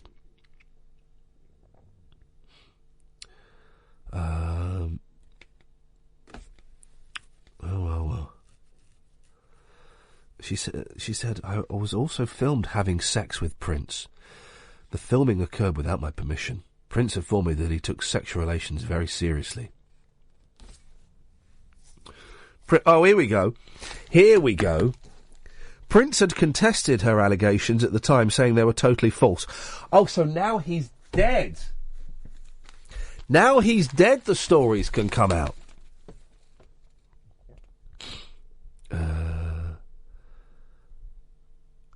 Oh dear, sad then. Yes, Rory. Oh, hi, Ian. Hey, Rory. How are you? Yeah, I'm all right, thank you. Good to see you. Good, no, I can't see you. It's the radio. It's not Diane Louise Jordan in Secrets and Lies. You sure? Yeah. It's Marianne Joan Baptiste. But and that's not. And it's not me being a racist, because Diane Louise Jordan is in High Hopes. Which is that a Mike Leigh film? Yes. Oh, really? I haven't seen that. She's in that one. And who is she in that? I think she does she not work in a chemist's? Oh, I haven't seen that. Secrets and Lies is good though, isn't it? Secrets and Lies is it's all Secrets and Lies. Yeah. In fact, I'm gonna have to try and watch that. I wonder if it's on Netflix or something, because I wouldn't mind a bit of that this week. Did you cry when you watched it? Is that the one where the Irish fella's going out with a girlfriend and she's got a willy? No. That's the crying game. Ah, okay. In that case, I don't remember what happens in Secrets and Lies, so don't tell me. Oh, okay. I just remember seeing a willy. Yeah. Do you know he improvises all his films, Mike Leigh? Yeah, I know. I studied it. I did. I studied it at college, for the whole thing for a bit, and all of his films, they spend months and months getting, kind of building their characters and getting into it, and then they kind of improvise it, and then when they have a kind of loose-ish plot and kind of a script, they then go and film it. Yeah. And yet he gets all the credit for it. Isn't that funny? He gets the Oscars. Is that fair? I've not seen a Mike Leigh film for years, because I think he's a little bit boring now. Oh, yeah, I think the last one was a bit boring. The one with James Corden in it is a bit boring. Oh, well... James Corden has a heart attack. Really? Yeah. I've not seen fat boy in a council estate and he has a heart attack. Oh, sorry if that's a spoiler. Is that the end of the film? Probably, yeah. That's why I switched it off. The best Mike Leigh film of all time, of course, is... Secrets and Lies. Nuts in May. Oh, right. Oh, I haven't. Is that the one where they're up the tree? The man and woman are up the tree? No? Yeah, probably. They go camping. Yeah, they'll be up a tree at some point. Oh, yeah. I haven't seen that one. It's the best one. It is Keith. You should get Mike Leigh on and talk. I bet he will. Come on. Oh, he's probably in bed by 9 o'clock. Yeah, he's getting on a bit. For Mike Leigh. Yeah. No, not for Mike Leigh. He's got Oscars and money. Someone is suggesting I drink milk to make myself burp. Oh, baking soda. Baking soda is good. A teaspoonful of baking soda and water. But it won't work. It won't work. I can drink fizzy pop, and I want the only thing that will make me burp is if I put my fingers down my throat, which I will do during the news at midnight, and waggle. Then you've got to be careful. I'm sure. Well, uvula. No, what? I haven't got one. I'm a man. There we go. We got a laugh. Thank you, Roy. 0844 499 1000. We call you back at the minute. At the moment. It was so nice going to see the London Marathon, and we stayed there for about an hour, and we walked along a bit, and the boys were very patient, and they thoroughly enjoyed it. But being part of that, I don't really get, I'm a miserable loner. I hate people, partly because I'm shy and insecure, and I hate myself. But being part of this crowd and just clapping and encouraging strangers to push themselves. Come on, Steve! Come on, Steve! Marathons are quite easy, aren't they? Have I got this right? 0844 499 1000. I remember when the first London Marathon started, I think it was it 35 years ago? I think, 35 or 36 years ago. So, I would have been 7. I remember it was 7 or 8. I remember watching it at home. And there weren't that many people in it. And there was a big thing about the pasta parties they'd have the night before where you'd eat that, so you'd have like energy, and the amount of training. And for years and years, people had to train to go and run in marathons. Nowadays, anyone can do it. And loads of people don't train, they just do it. There were people walking. Now, I could walk 26 miles with my headphones on, getting free water. Speaking of water, did you see that? Robert, did you see that family that nicked all that water? Yeah, I bought a load off them. When did you become Robert? Rebranding. Yeah, good idea. We may have to do that here soon. Yeah, they were nicking water. Well, that is Britain in a nutshell.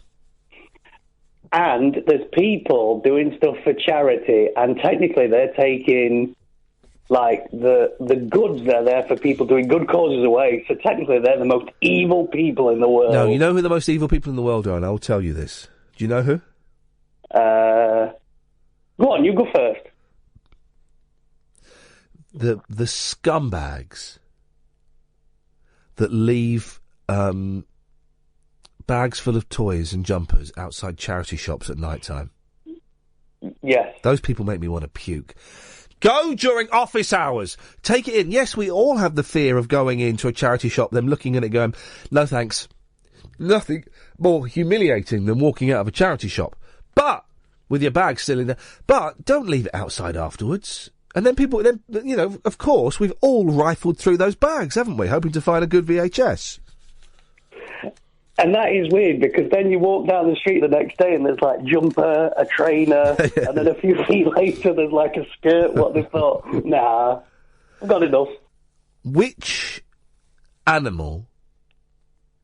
I'm going to rephrase that. I only found this out... I found this out about a year ago, and I keep forgetting to use this fact, Robert. Yes. What's the biggest feathered creature? Ostrich? No. I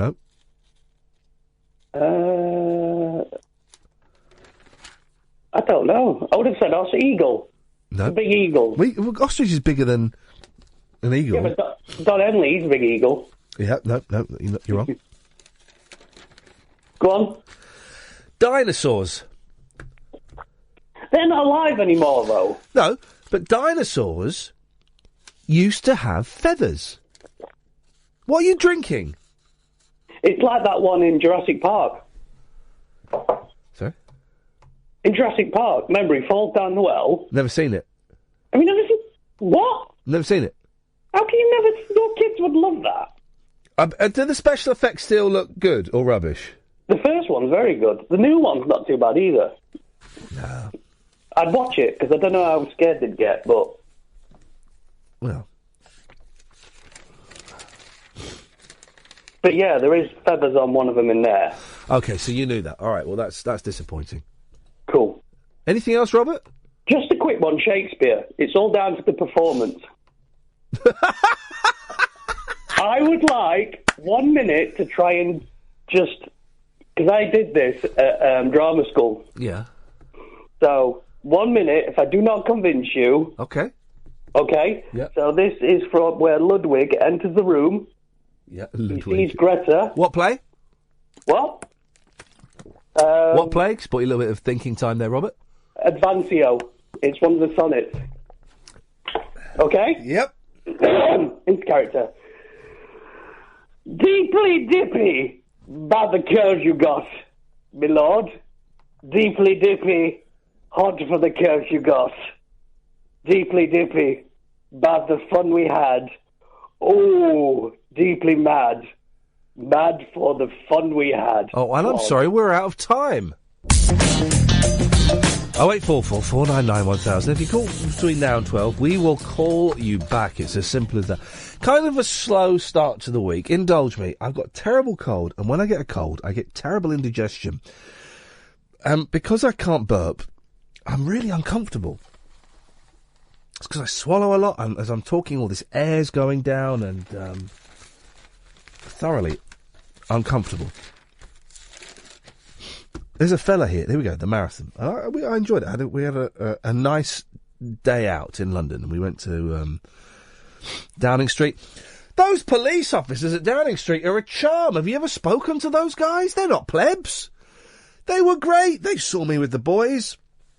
They started talking to the boys. Do you want to go and see the Prime Minister? Well, you can only come in if you got some sweets to give him. I said, well, you've got no sweets to give to that man. And they were talking and we were chatting and we took some nice pictures and stuff. We had a great day out. But the thing about the marathon is, it is easy to do now, because back in the day you had to train and train and train and run and run and run, okay? But now everybody does it in a costume. And there's the Smurf. I saw the Smurf, Alex. He ran past me. There's a Chinese fella carrying a cross, like Jesus. One runner carries a heavy burden. He's doing it barefoot like Bud as well, as a tribute to Zola Bud. What? But the thing is, right? Why would you do that? Rosie's on the line. Yes, Rosie. Hello, Rosie. Did you know what that guy that was talking, the last caller? Did you know what he was on about? Not a clue. Deeply Dippy. Well, he said it was Shakespeare. Do you remember the song? It's Right Said Fred. I don't really know Shakespeare very well. No, it's not Shakespeare, is it? It's Right Said Fred. No, I don't know. I used to like that group. And I can't burp either. I'm quite glad to find someone else who can't burp. I absolutely hate it. What, that you can't? Oh, I nearly did that as well, and I just can't do it. No, I've never done it. Neither of my parents did it, but my brother could do it. He used to do place names. Oh, really? Like Uxbridge with the... I can't do it, but, that guy who was on earlier, he would have been able to do it. I like people who can say Rollocks when they burp. Oxford and stuff. Yeah. I like swearing when they burp. But I can't do it, and I used to get teased at school, all because I couldn't burp. Yeah, you do. You do get left out, don't you? Like burping contests, sleepovers. Yeah. So I used to introduce the other option. I can fart like nobody's business. on command. Yeah, me too. I genuinely, I once charmed a girl by doing that. She was so impressed, and we went out with each other for 8 years. She was so impressed by my really? My abilities to do that. But I have cannot... no sense of smell then. No, none whatsoever. Which apparently... Hey, so I was reading on Twitter this week, right? There's a thing, and I can't think what it's called. Aphthisia or something. It's where, if I say to you, Rosie, picture an elephant, you can see an elephant, can't you? Yeah. And make it pink, and now you see a pink elephant. There are people that don't think in pictures. They can't think in pictures. And is that what it's called, Aphthisia? It sounds something like that. It's not exactly that. Okay. Oh, I might look that up. And it's the weird... And apparently, it's not like massively common, but there'll be people listening to this show now... Hang on a second, that's stretching things a bit. But there's a strong chance there'll be people listening to this show now who cannot think in pictures, which is the craziest thing. Yeah, I'm just typing You're Googling it now, aren't it? Yeah, I'm Googling it. Google it, why not? There you go. I just Googled feathers on dinosaurs. Oh, aphantasia, a life without mental images. Yeah, how heartbreaking is that? Yeah. When that'd be horrible. But when you think... Right, when I think of my nan's face, right, my nan's been dead for a while, so when I think of my nan's face, I wonder... how close it is to her actual face, or is it like Chinese whispers? And in my mind's eye, the face has changed over years. So how many years is that since she's gone? Oh, I don't know, 10 years, something like that? Yeah. So it must have changed a little bit in my head. Yeah, same mine, actually, 2006. No. Oh, look, there's a fake Nick Abbott. Oh, guys. I don't know what Nick Abbott looks like. Well, he looks exactly as you'd imagine. Anyway, I'm blocking fake... Unlike JVS, then.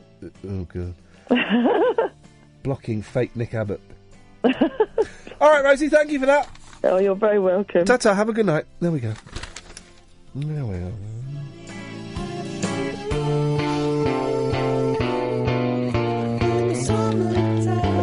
slow shine. I don't mind that. We'll have a little recap after midnight if you've missed what we've been talking about. We'll kind of do it. There's a fella dressed as a rhino. Now, why? I mean, if you want to raise money, just, have a picture of a rhino on your back, or just write a cheque, with my option. I get loads of people saying, so when are you going to do the marathon? Never going to do it. Literally no desire whatsoever to put myself in that awful situation. I can't think of anything worse. 0844 499 1000. If you did it, I have nothing, I just have nothing but respect for you. Let me see, is that statement true? No, I don't know if I even respect you. Because you've got a medal. I saw the medal. You've got a medal, and you'll be banging on all week. Well, it is the marathon. I mean, it was 2 minutes slower than last year, but it was still sub 3.5. Just write a cheque. Be easier, wouldn't it? Tim Peaks was doing it in space, but that is completely cheating because there's weightlessness. So it would be easier to do. 0844 499 1000 is the telephone number if you want to give us a call. Here we go. This is what it's all about. You know what's going to happen, guys? It's going to snow. That's what's going to happen. Again? It's going to snow. Britain faces a near-record spring cold spell with icy winds, sleet and snow. It went half cold the other night, actually, in bed. It was freezing. Temperatures... I apologise, I keep sniffing, but I'm so bummed up. Temperatures will stay well below average, dipping to -5 degrees at night in places. But Arctic gales will make it feel closer to -10.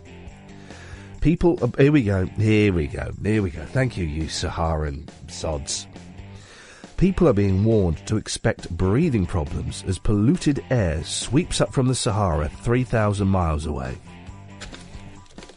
Met Office forecaster Tom Crocker... Yeah, Tom Crocker... said it's going to continue with the cold, showery... It's not going to snow in April. Are we in April? We're nearly May. Don't you remember there was a story last week saying it was going to snow at the London Marathon, and I saw not a single bit of snow there. No, and I bumped into a weather girl the day before the London Marathon. I said, "Oh, is it going to snow?" And she said, "No, it's not. That's a myth." We had a weatherman on our Friday show, and he said, "No, it's not going to snow." Yeah, it's not going to snow. Of course, it's not. Well, it didn't. Is the thing. 0844 499 1000. Front page of the front page of the Daily Mail. Kylie Minogue has got curly hair. Well, that's that, guys. That's that done then. She's got curly hair again, like she had in the 80s. Woman, rich, beautiful woman gets new haircut. Front page. Flippin' heck. I mean, really. You reckon you'd get the front page if you shave your beard off one day? No, mate. Never going to happen. Never going to happen. I'm a man with a beard now. Although I did nearly shave it off today, actually, just to reset it, to start again. So the marathon was a joyous experience for many people. Particularly for this family here. The marathon looters.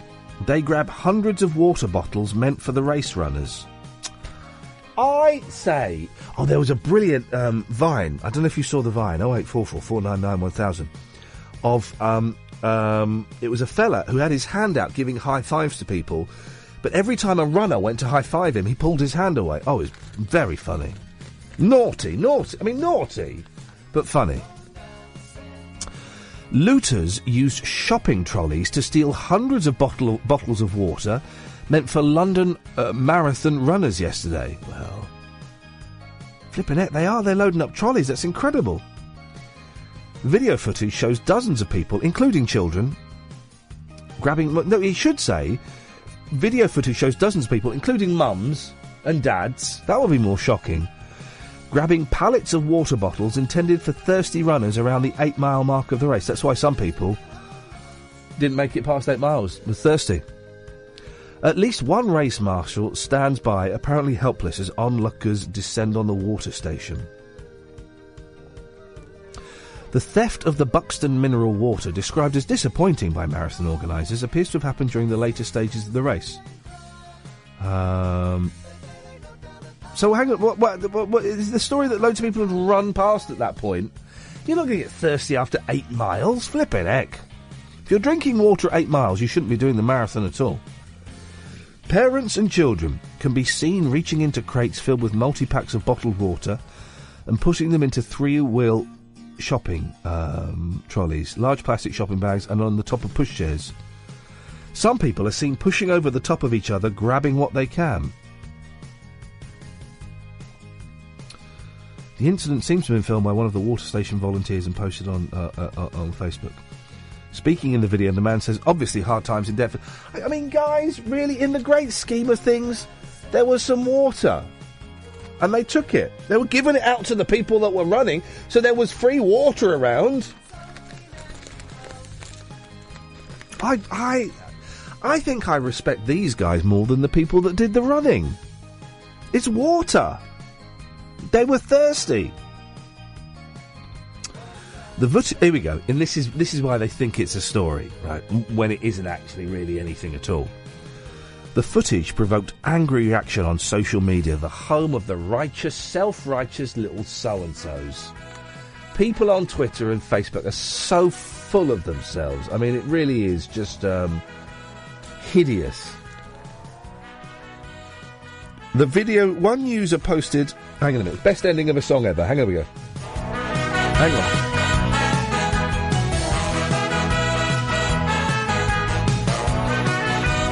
Ba-ba-da-bum. Oi! One user posted, that video of people in Deptford pinching all the water for the hashtag London Marathon is absolutely vile. They should be ashamed of themselves. Another said, wow, that video of the locals in Deptford stealing bottled water meant to be for the marathon runners? Animals. A third said, why steal the marathon runners' water? How about you chill out at home and just open your cold tap? How about you keep your beak out of other people's drinking business? Talk Radio. OK, last hour of the show, we will take your calls straight to air, and hopefully Kath will come back and join us. 0844 499 1000. Don't dial yet, but store it in your phones, and we will open up the phone lines just after midnight. You can also follow me on Twitter if you want, at Iain Lee, and you can watch the frivolity and the japes. Periscope.tv/Iain Lee. IAINLEE. Here's the news. Adrian's got it right on Twitter. He says it was left over after a race. At £1 a bottle, who's the thief? The company weren't going to pick it up. I mean, do you remember when, I think it was Coke started, or the company that owns Coke started selling bottled water, and then they found out that it was coming out of a tap from their factory in Swindon, or something. Do you remember that? That actually happened. Evening, dear listener, this is Iain Lee, this is Talk Radio. The way it works now is slightly different to the rest of the show. I sit here and I shall talk to myself. But I'm struggling tonight. I've got a terrible cold, terrible indigestion. I really don't feel very good at all. I've had a really crappy day. Do you know what I mean? Just awful, really. So I could do with a little bit of help. So, would you mind, dear listener, could you switch the outer lights off, please? Thank you. Calling up and doing whatever you want to do. You can phone up for a chat, you can phone up and make a silly noise, you can phone up and do anything you fancy. Very simple. You dial 0844 499 1000, 0844 499 1000. Calls cost 7p a minute, plus your access charge. Significantly more from portable telephones, what do they call them? Mobiles. That's the fella. And you come straight to air. Simple as that. You can come on and do anything that you want. 0844 499 1000 is the telephone number. Water seems to be the theme of the show this evening. Loads of free bottles of water, people were taking them. Yeah, beautiful. Why not? Oh, look. Here we go. I know this girl. There we go. The other watery story of the day. Wanted, the 4x4 puddle splasher who soaks walkers just for fun. Come on, guys. Is there nothing we can do? Is Talk Radio News really telling folk there's no emergency NHS care tomorrow? Yes, there is, isn't there? Is that what we said? I was too busy trying to make myself burp. Yes, there is NHS care. an emergency care tomorrow. Of course there is, you idiots. Who's saying that there isn't? If our news is saying that, then our news is bullshine. Dearie, dearie me. I've got nothing but admiration and love for those doctors. Give them. Why don't we just give doctors double? Let's just keep. They're flipping doctors, for crying out loud. Wanted, the 4x4 puddle splasher who soaks walkers just for fun. The culprit is a serial offender who strikes without warning and shows no remorse. He's not a rapist, right? He's not a predatory paedophile.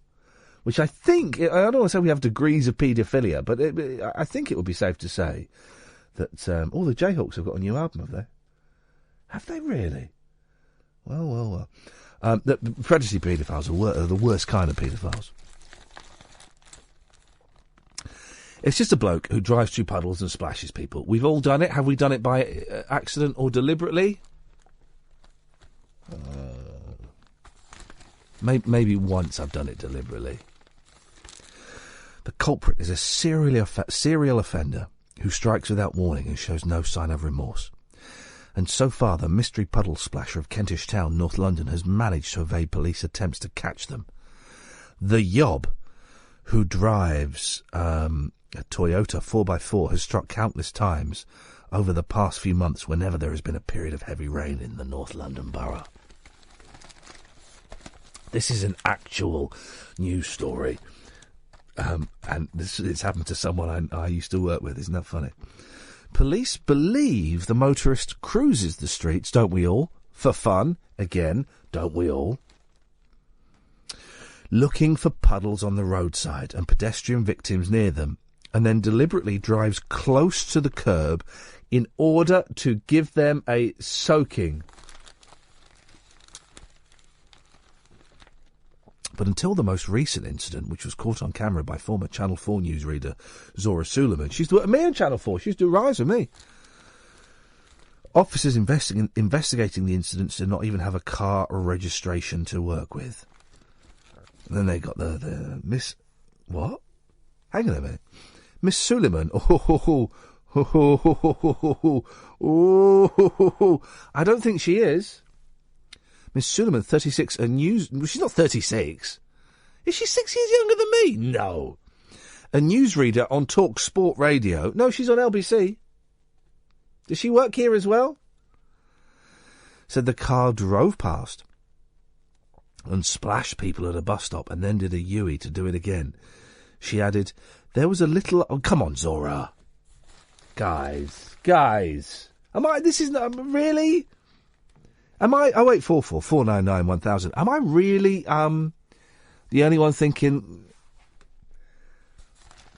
This used to be fun.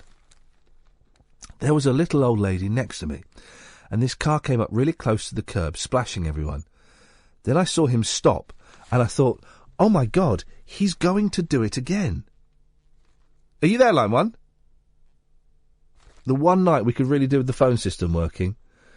What a surprise. It don't work, Talk Radio. Sort your bloody phones out. No, it's not working, mate. Try again.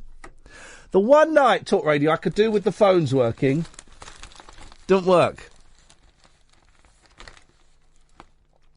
Then I saw him stop and I thought, oh my God, he's going to do this again. So I thought I'd take some footage. Well, no. Footage? No one uses the word footage. When have you ever actually used the word footage? I thought I'd get my phone out and film it. It might be fun for the driver, but I felt bad for this old lady. Sergeant Paul Taylor, posted Miss Suleiman's footage on Twitter in the hope that someone knows the owner of the car. He described the driver as a clown and a buffoon. We're going to go around... Oh, look, there's Zora chasing the credit. Well, we're going to go around arresting all of the clowns... and Twitter appeals, and thanked Miss Suleiman for providing the number plate. Is this going to work now? Yes, line one, you're there.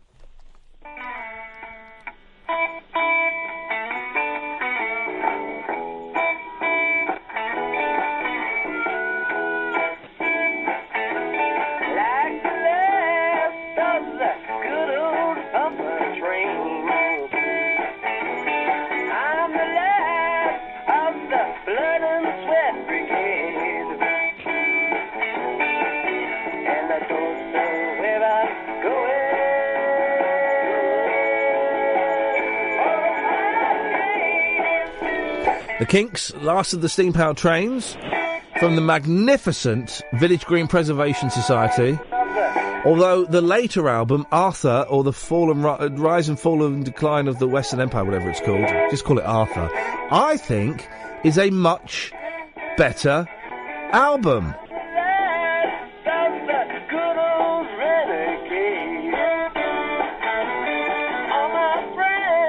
List of all the MPs that voted against. Thank you for that. List of all the MPs that voted against 3,000 refugee children coming to this country has been listed. I don't know. Here's the thing. I don't know the name, line 2, of my local MP. Oh. I'm coming in.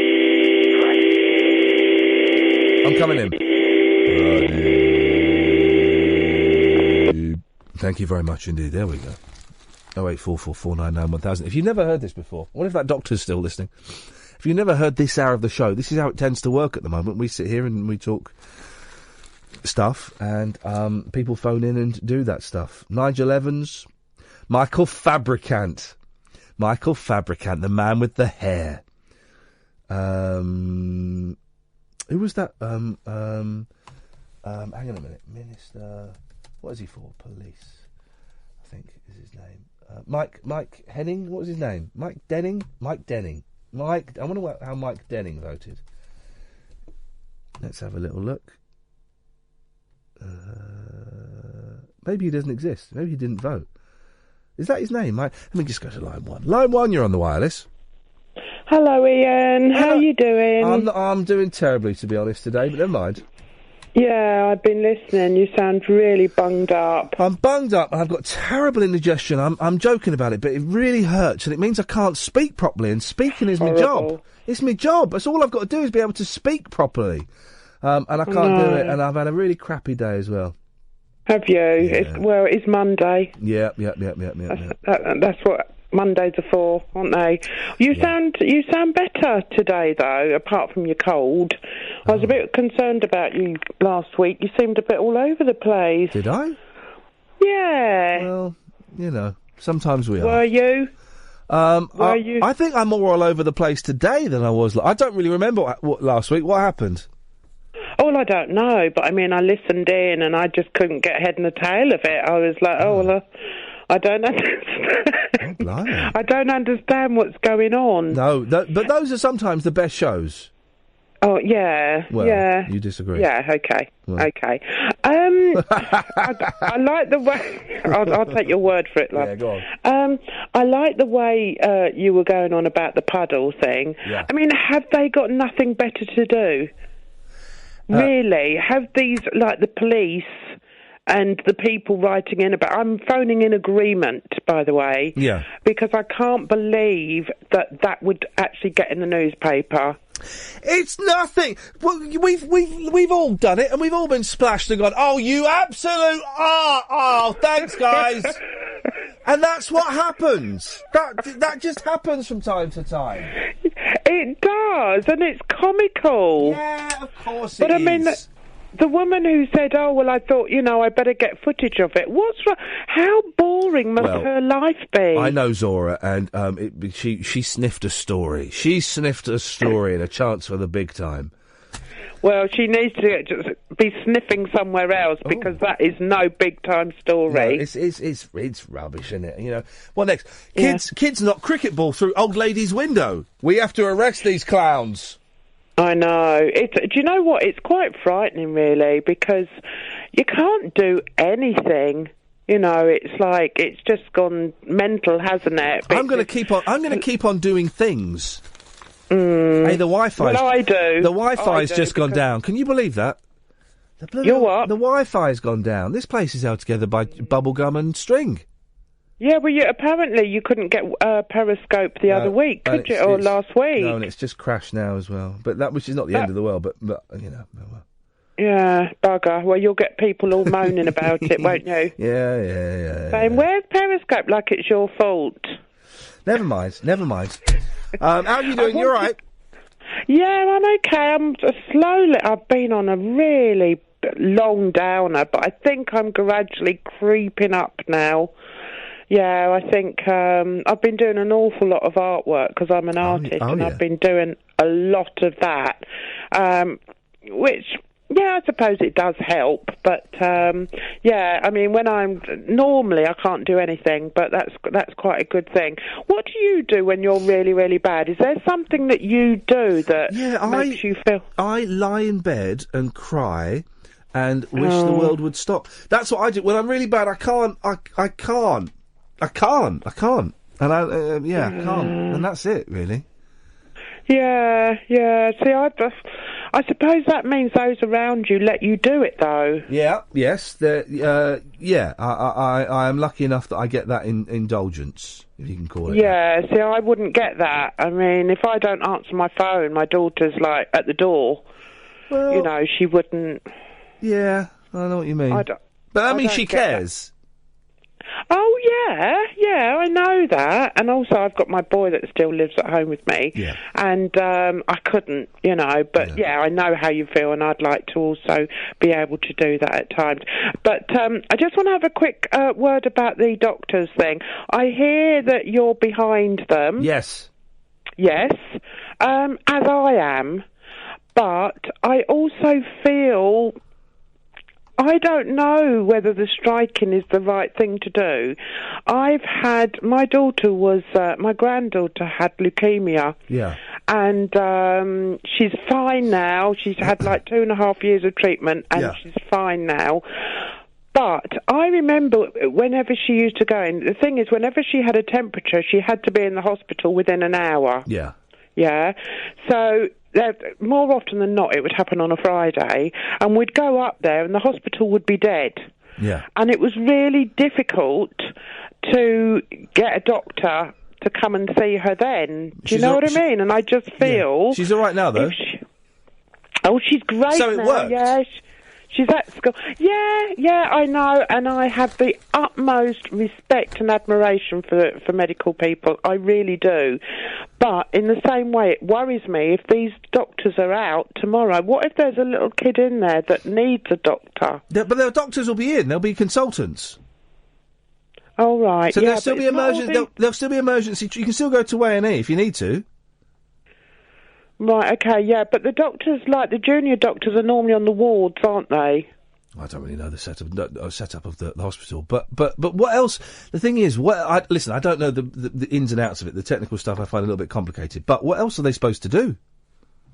Yeah, I know. Jeremy Hunt's trying to ride roughshod over them and take the mickey out of them. What else can they do? They're doctors. Yeah, I know. They're amazing people. They saved my little one's life. Exactly. Trust me. Listen, you know, I do. I've got to go because I'm really late for an ad. Nice to talk to you. All right. Speak Well, to you soon. I wish you well. Thank you, my love. See you later on. Ta-ta. Exciting news of potential guests. Yeah. Who's got back to you today? Danny Baker. Beautiful. Charlie Brooker. Beautiful. Excellent stuff indeed. Line 1, you're on the wireless. Oh, this bloody phone system. It's not good, is it? So, dear Denny and Liam, I've got no internet and the phones don't work. What do you want me to do? You know? Blimey O'Reilly. Is it work? Do you know what? If I feel ill again tomorrow, I'm not going to come in and they can, you know, then get some other mug to come and do this nonsense. Oh yeah, this is a story as well. And this is a proper story. The cat killer. Oh, yeah, so you tweeted about that. I retweeted my support for catching the cat killer. And hanging him. What? By his balls. You're assuming it's a man. No woman could be... Oh, it could be, actually. Yeah. Croydon's cat killers, 150 victims across the country. Oh! Struck in Luton. Remember we had that fella in that all the neighbours thought he was killing the cats? Yeah. And he denied it? Mm-hmm. Well, maybe this is... No, because this is chopping bits off, isn't it? The other thing was a poisoning. It was a poisoning, wasn't it? And yes, line 1. And then there was a theory about antifreeze. Mr. Cameron, you've got to sort this out. This is now getting out of hand. So this fat waste of space had one job as a waitress. She managed to do it for 2 weeks. That was all this fat, bloated girl could manage, because Oh, You can tell he's a slim man, can't you? Anyway. The Oh, hang on. who comes from St Austell in Cornwall.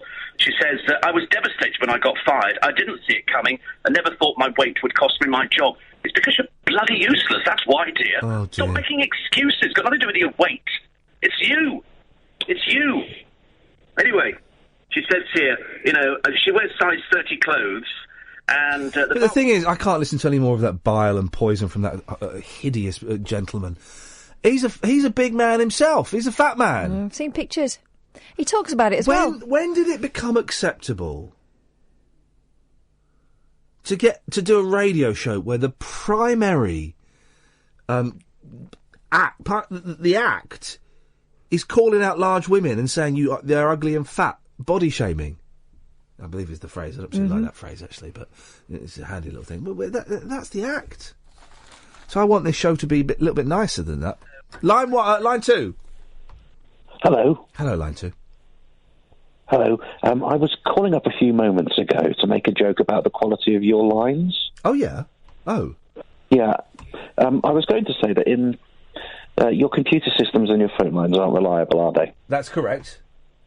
I got cut off. Ah. Yeah. Now, is that the joke? Is that the joke? That's a supreme irony. Well, it's an attempt.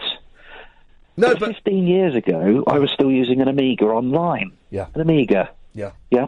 It was held together genuinely by blue tack and sellotape. Beautiful. Yeah, and it worked. So, have you got a Poundland near the studio? Yes, of course we've got Poundland. Of course we've got Poundlands coming out of our backsides. That must be very painful. It's not comfortable, if I'm honest, yeah. No, they do sell lubricants, though, and Vajazzle kits. But I once used soap from one of these... we're getting a posse together. We're getting a posse together, Dan, to hang this cat killer. I once used soap from one of these, not pound shop. From a discount store? Yeah, right. It made my hands bleed. What? I had bloody hands. Bloody hands? Yeah. Gosh. Did you run around shouting, "Oh, my bloody hands"? Yasser's getting on my... Everyone's... What did Iain just agree with? The phone system is screwed, waiting for my apology. Come on. Will you phone up Yasser and you see if you get an apology, mate? Because your phone is crap. Our phones are crap. He's the fellow who's got a terrible, terrible phone. Yes. Yeah, and it's his phone. And that's his phone. And he's phoned you on other stations as well. Yeah. And his phone was terrible there as well. Yeah. It's either his phone or his mouth. No, because his mouth works on the landline. Maybe his mobile phone is the wrong shape for his face. That could be it. So this is... Let's get this cat killer. Let's get this cat killer and let's... I don't agree with vigilanteism, right? Unless it's in the Death Wish movies. But I would happily... can we get a posse? What can I do? What can I do now? Because I'm going to be driving home through London in the dark at night when he's probably out there preying on his prey. So tell me where to go, and I will go. I've got a bit of 4B2. I haven't got... What? In my car, no? What are you talking about? Why did you say that? Line 2? Hey, I see Iain still with us. Only the other night he said he had some... Dennis is getting confused. Email from his bosses come in and talk to him. So Dennis! I'm very pleased. Dennis, you're on the air. Guess what TV show is on Saturday night? No idea. Is it your do? Yeah, it's my do! Oh, good-o. So let me know if you miss it, and if you miss it, I'll send you the DVD, but otherwise... I won't miss it, believe you me. All right, you're a good lad, Dennis. But the thing is, I'm very pleased that you didn't get the push from your bosses. From this one? I was going to take my 5 pence an hour off you. Well... I should say. No, as long as... I hope you're saving up. Don't forget, it won't be long now, only just over a month. Thank you very much indeed. The Croydon cat killer may have struck at least 150 times across London and the home counties of Charity Ward last night. No. Killing cats is really common, actually. Yeah. And you're right, it's normally poison. It's normally rat poison or antifreeze, which is thoroughly unpleasant. Why'd you kill cat? I mean, the worst a cat could do... Is poo in your garden. Poo in your garden or impregnate your teenage daughter. That is the worst it could do. And then I was in Morals of an Alley Cat. Yeah. Or Top Cat. Yeah, a fine-looking lady. It was a fine-looking lady. Or Pepe Le Pew. Oh, yeah. Dozens of cat corpses. I'm going to say something horrible here, guys. I'm not doing this for comic effect. Genuinely, this sickens me. As a cat owner, still not really bonded with the dog. I enjoy the walks, but the other 23 hours of the day, I'm not that keen. My cat has been with me 15 years, 17 now. She's my little girl. I'll genuinely be devastated if anything happens to her. Dozens of cat corpses have been found since October. Although I should probably put some. We need some appropriate music. Yeah. I've got something. Where's my hotkeys? Sorry, guys. Slow show today. I mean, still better than anything else on the radio at this time of the night, but really not with it tonight. I'll be better tomorrow. I'll go for another steam tomorrow. Ooga chaka, ooga, ooga, ooga chaka. No, that's not it. No. Future Cats. Well, where does this go? It's a bit of fun, this. Let me try. The Croydon cat killer may have struck at least 100... No, that doesn't work. It's disrespectful. No.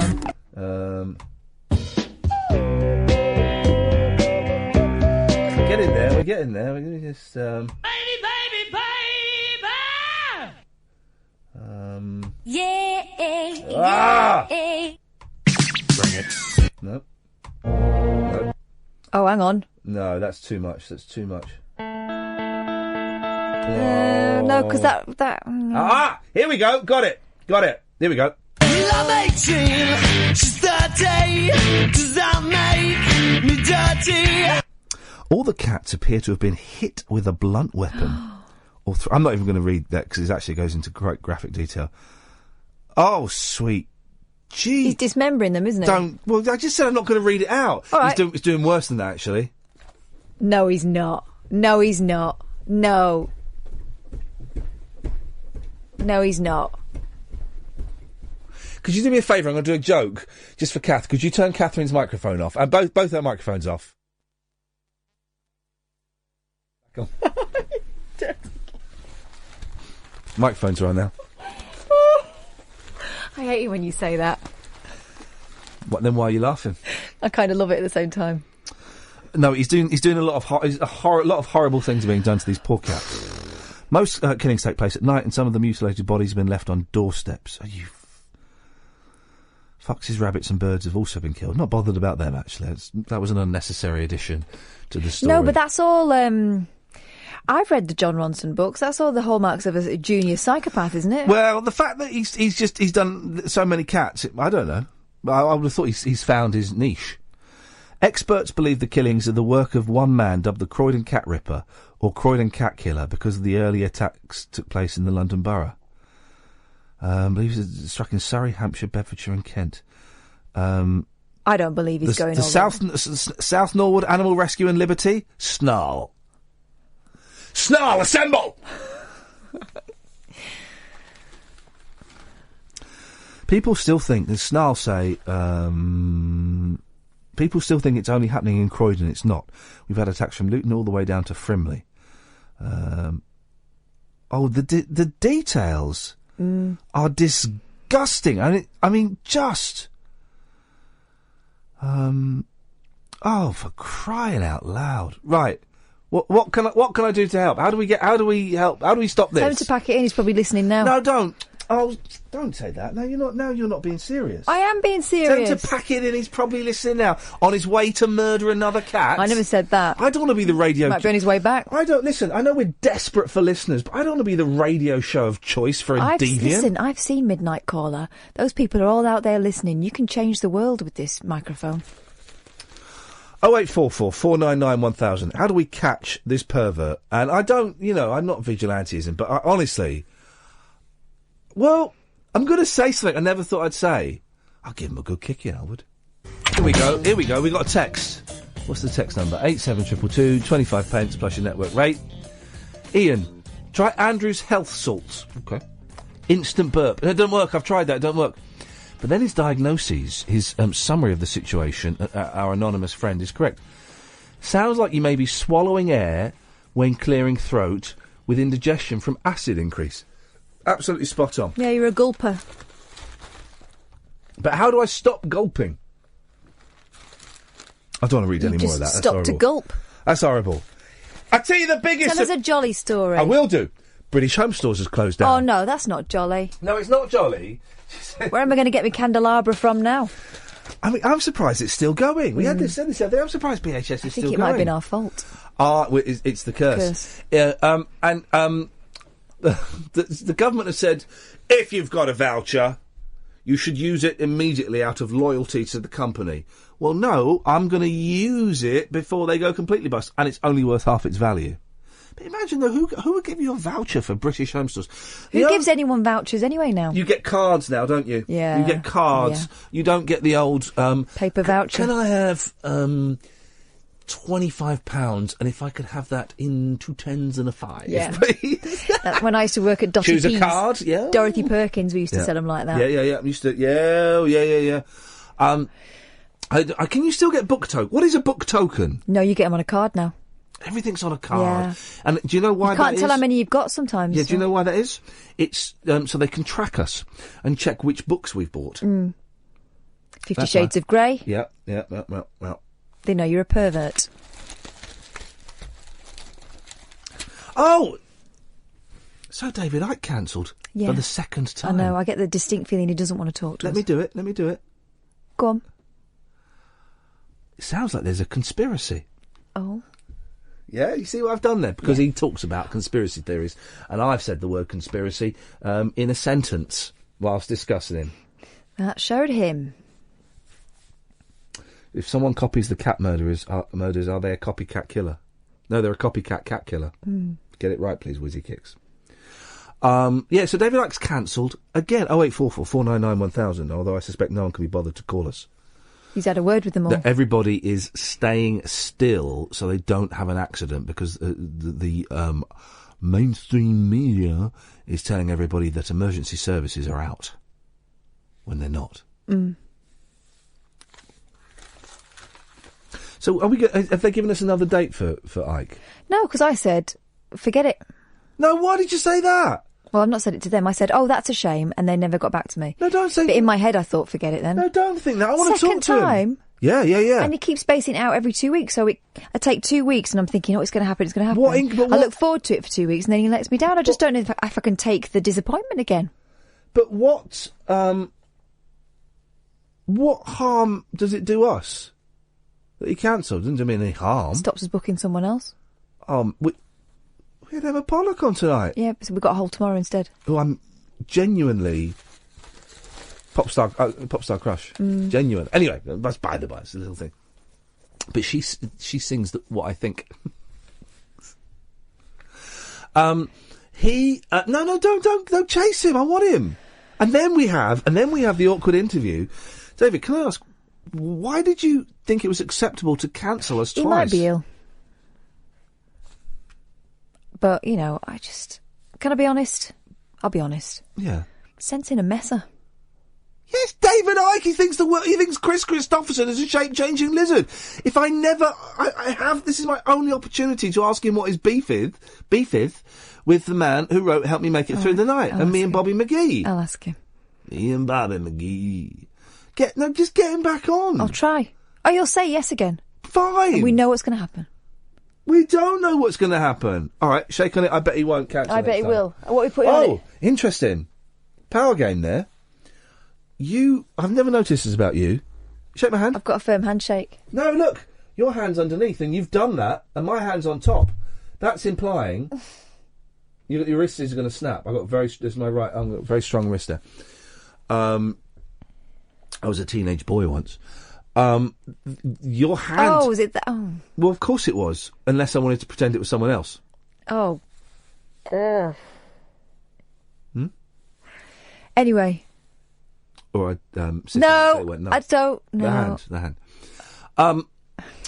So your hand went underneath, and that's interesting. That means because you tilted. That means you're. I bet if you shook a woman's hand, your hand will go on top. So you're submissive with men because you're flirtatious, a little bit tarty, and with women, you want to show them that you are. Ed, you don't think I'm tarty, do you? Not at all. No. But that's what you're. I said tartily. Yeah, look at that. I did that. Ed, back me up. Ed, man. Back me up, please, guys. I do not. Guys, stop playing with me. Play with me. No. Actually, men were often scared of me at college. Yeah, exactly. Terrified. I think we all know why. Why?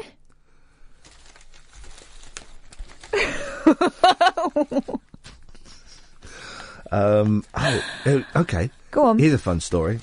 Scary Kath used to call me. Dangerous counterfeit drills can explode inside dental patients' mouths.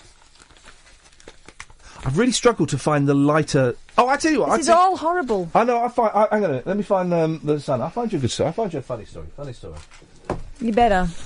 So far, we've had exploding Front mouths. page of the Sun. Sex pest let off to go to Glasgow. No, not cheerful. No, I've got a gag. No. Huh? No. What? No. A sex offender has had his curfew lifted so he can go to Glastonbury. And you'd be proud of me, because I censored myself then. Didn't actually say what he'd done. Well, I'll be honest. Going to Glastonbury sounds more like a punishment than a privilege. Let's just get the audience reaction for that. Never. Okay, yeah, I said it. You'll hear things on this show and on this station that you won't hear anywhere else, including my Jimmy Savile. No. We're not the BBC. We can do that now. No, I still don't want to. Oh, it is satire. I'm having a little bit of satire. That sounds strikingly similar to the voice you do when you do an impression of me. Oh, my name is Catherine Boyle. Now then. All right, okay. Here is genuinely a fun story. It's not going to be fun, is it? Even Grace Dent stopped listening to this rubbish, and she listens to a lot of rubbish. It's her job. Some people are paid to listen to the radio. I know, but flipping heck, sometimes that's torture, isn't sometimes it is. Sometimes it is absolute torture.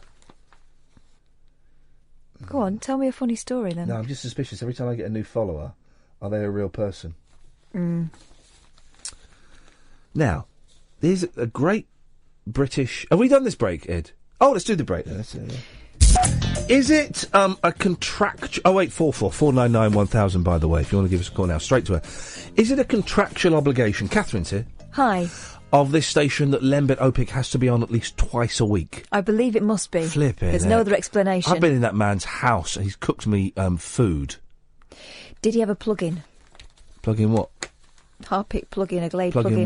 Hang on, I'll say that again, I've got a joke. Did he have a plug-in? What, in his bum? I imagine he's a man who's got a plug-in. He's just weird. He's pleasant enough, right? He's pleasant enough. In the spirit of him, he's pleasant enough. We didn't get on. No. What, as in you didn't like each other? Or and you if just we didn't saw get each along? other now... well, he was in last time when I was here, do you remember? I hid. And I was looking at the reflection. I had my back to him, and I was... what the hell is a full set breakfast, says Dan. You'll get as good as mine, buddy. I could see him in the reflection, and I waited till he'd gone, and you went, he's gone. No, I was using double reflections. So I was reflecting off a corner, I could see him, and he was still there. So, yeah, can't be too careful. I've done that with people, and they've not been bad people, and afterwards I've felt quite ashamed of myself for doing it. It's a really weird reflex, isn't it, when you just think, can't cope with that person, must avoid. We still don't know what an Arab strap... No, we didn't say that on air. Arab Strap is a band. There's a band called the Arab Strap. That is actually true. Aha! Oh, flipping heck. Told you. No. I don't think it's what you think it is. I think it is. I don't think it's what you think it is. Let me have a look. No. There's all pictures of this band. Although there is... Oh, there's a woman with a flower up her bum. Do you want to see that? No, I've seen that before. It looks like there's a triffid up her bum. Well, sometimes you can't find a vase. Oh, yeah, you're right. It's used to help. Yeah, you're right. You're absolutely right. I've never heard of that. Well, I've got an album. Okay, well, there's a band called the Arab Strap that were quite big. And there's an album by... Belle and Sebastian, the boy with the Arab strap. It's a good album. But now we know why. Isn't it a sign of the times, Prince? That when a picture of a celebrity pops up in our timeline, we think, dead or nonce. Yes. And about a month ago, it would have been nonce or dead. Now it's dead or nonce. We've not had anyone been arrested for being a paedophile for a while. So it's dead or nonce. Picture of Bernie Clifton's just popped up in my timeline. Do you want to guess which one? No! No, it's a story that I'm going to do in the papers, I hope actually. he's neither. No, he's fine. I love Bernie Clifton. Yes, line 1. I have worn women's underwear. It's quite erotic. Thank you very much indeed.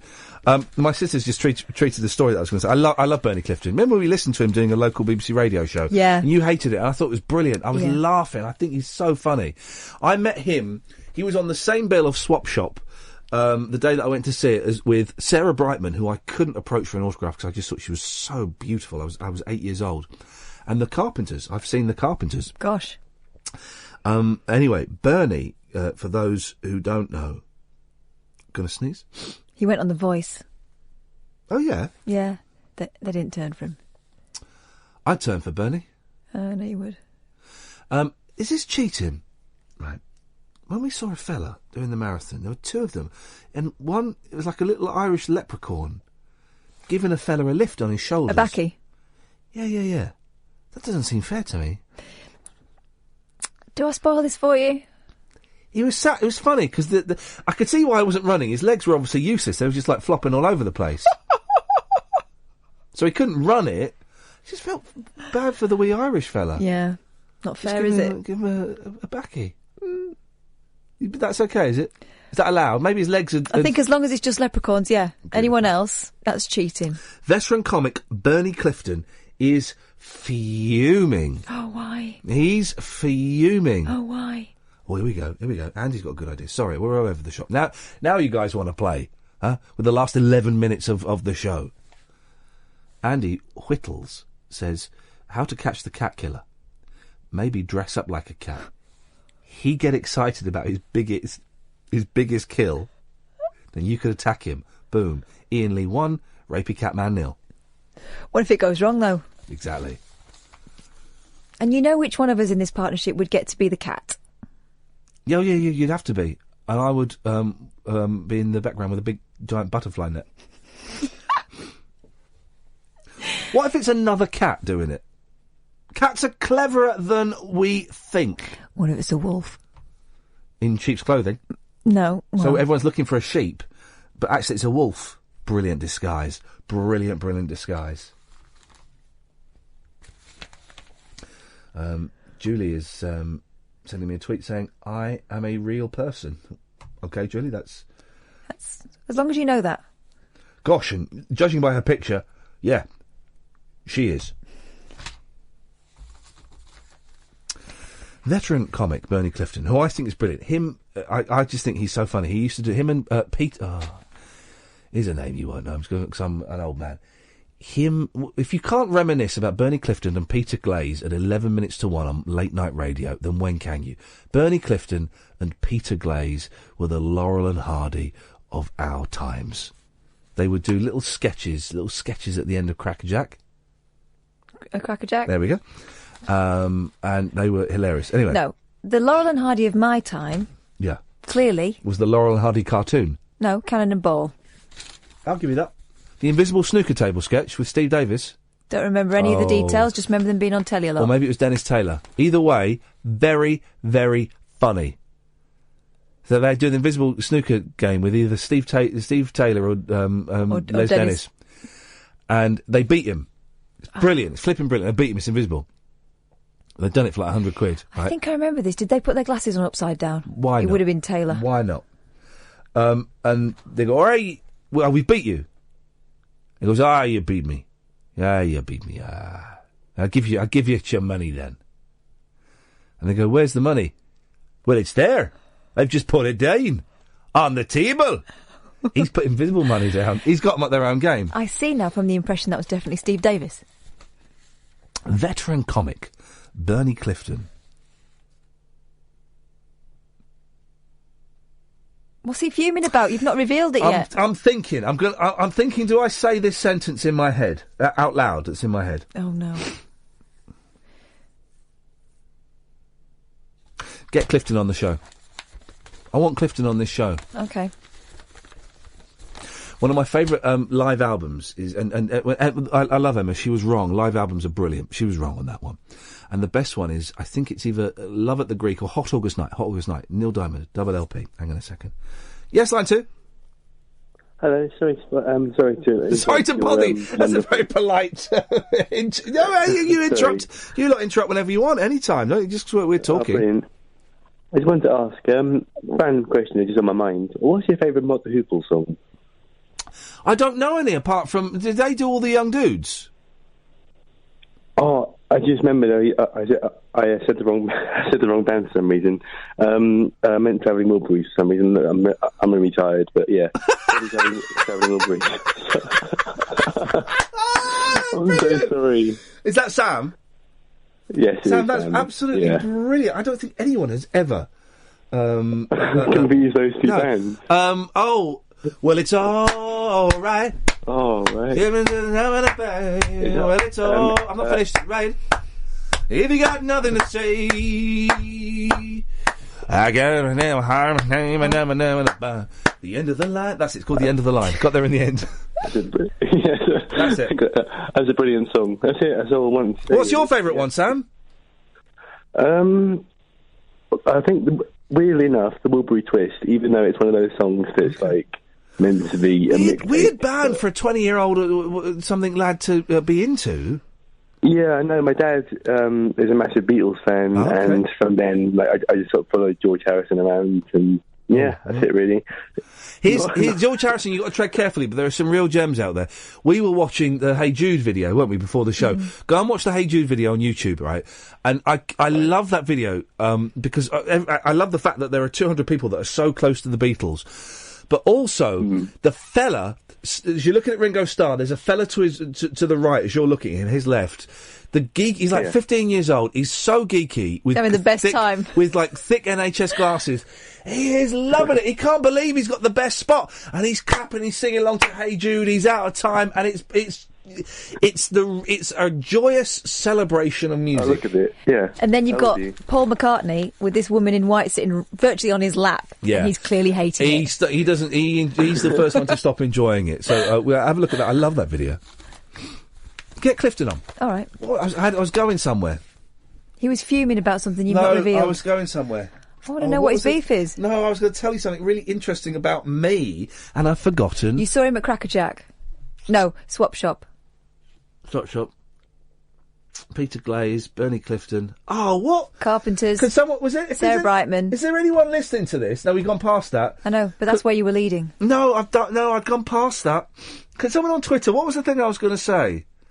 It was genuinely interesting. 08444991000.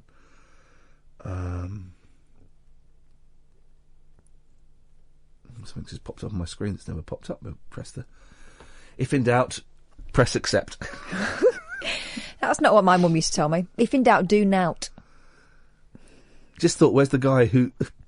What? Andy Whittle's on the emails tonight. He's loving it. He's concerned about the cat killer. Just thought, where's that guy who killed Cecil the lion? Don't hear from him anymore, do we? Dentist. We don't hear from him anymore, do we? We were talking about band. Oh, live cop. He's back. Right. So, have I got the internet? I'll see if I can find it. So it's, I think it's Neil Diamond. It's Neil Diamond. I know that much. Right. Right. And so it's a live album, and he's singing "Song Sung Blue," which is not a very, very good song. Right. It's live at the Greek Theatre. It's not a very good song, right? It's quite annoying, right? But he's doing... Sorry, am I boring you? There's a bit of a yawn I'm just really there. tired. No, this will be worth it. Trust me, this will be worth it. Right, because I found the song. And he's got a celebrity audience. Oh, he likes those, doesn't he? Live at the Greek Theatre. He doesn't like it when I'm there, because I sing to you. He wouldn't like it me singing. It's live at the Greek Theatre, right? So he's singing. First celebrity is Helen Reddy, who's great. What was Helen Reddy's song? I am woman, hear me roar in numbers too big to ignore. Anyway, so Sing when you're So he starts singing Song Sung Blue, right? Then he wants to get the celebrities out. Mm-hmm. Oh, the internet's really going to let me down on this. Hang on, where is it? Here we go. Right. We're going to jump forward a little bit. I'm sorry, I'm boring you, am I? Yeah, a bit. It's your job to be bored by me. Yeah, I know. I'm not bored. I just can't. I never understood that. It's not about being bored. It's about being tired, and I can't just hold a yawn in. I'm not doing it on purpose. Well, you are it's disrespectful to my art. Well, this was. Is this Helen Reddy? Oh, flipping internet. Oh, I know this song. You know her voice as well, yeah? Kind of, yeah.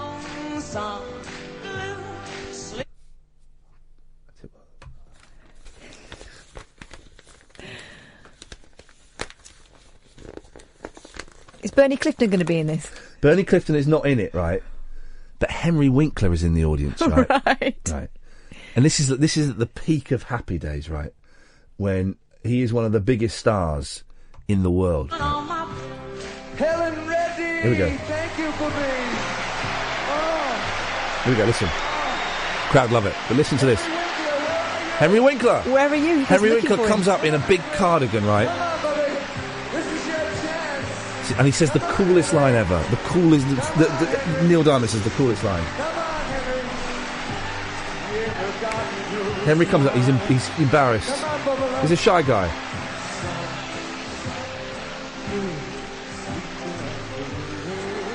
Actually, I can't be bothered to wait.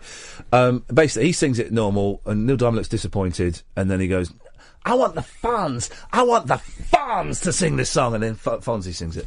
And he's better or the same, just a bit louder? Here we go. We've got 36 seconds. We may have to continue this tomorrow. Here we go. Song Blue. Everybody knows what.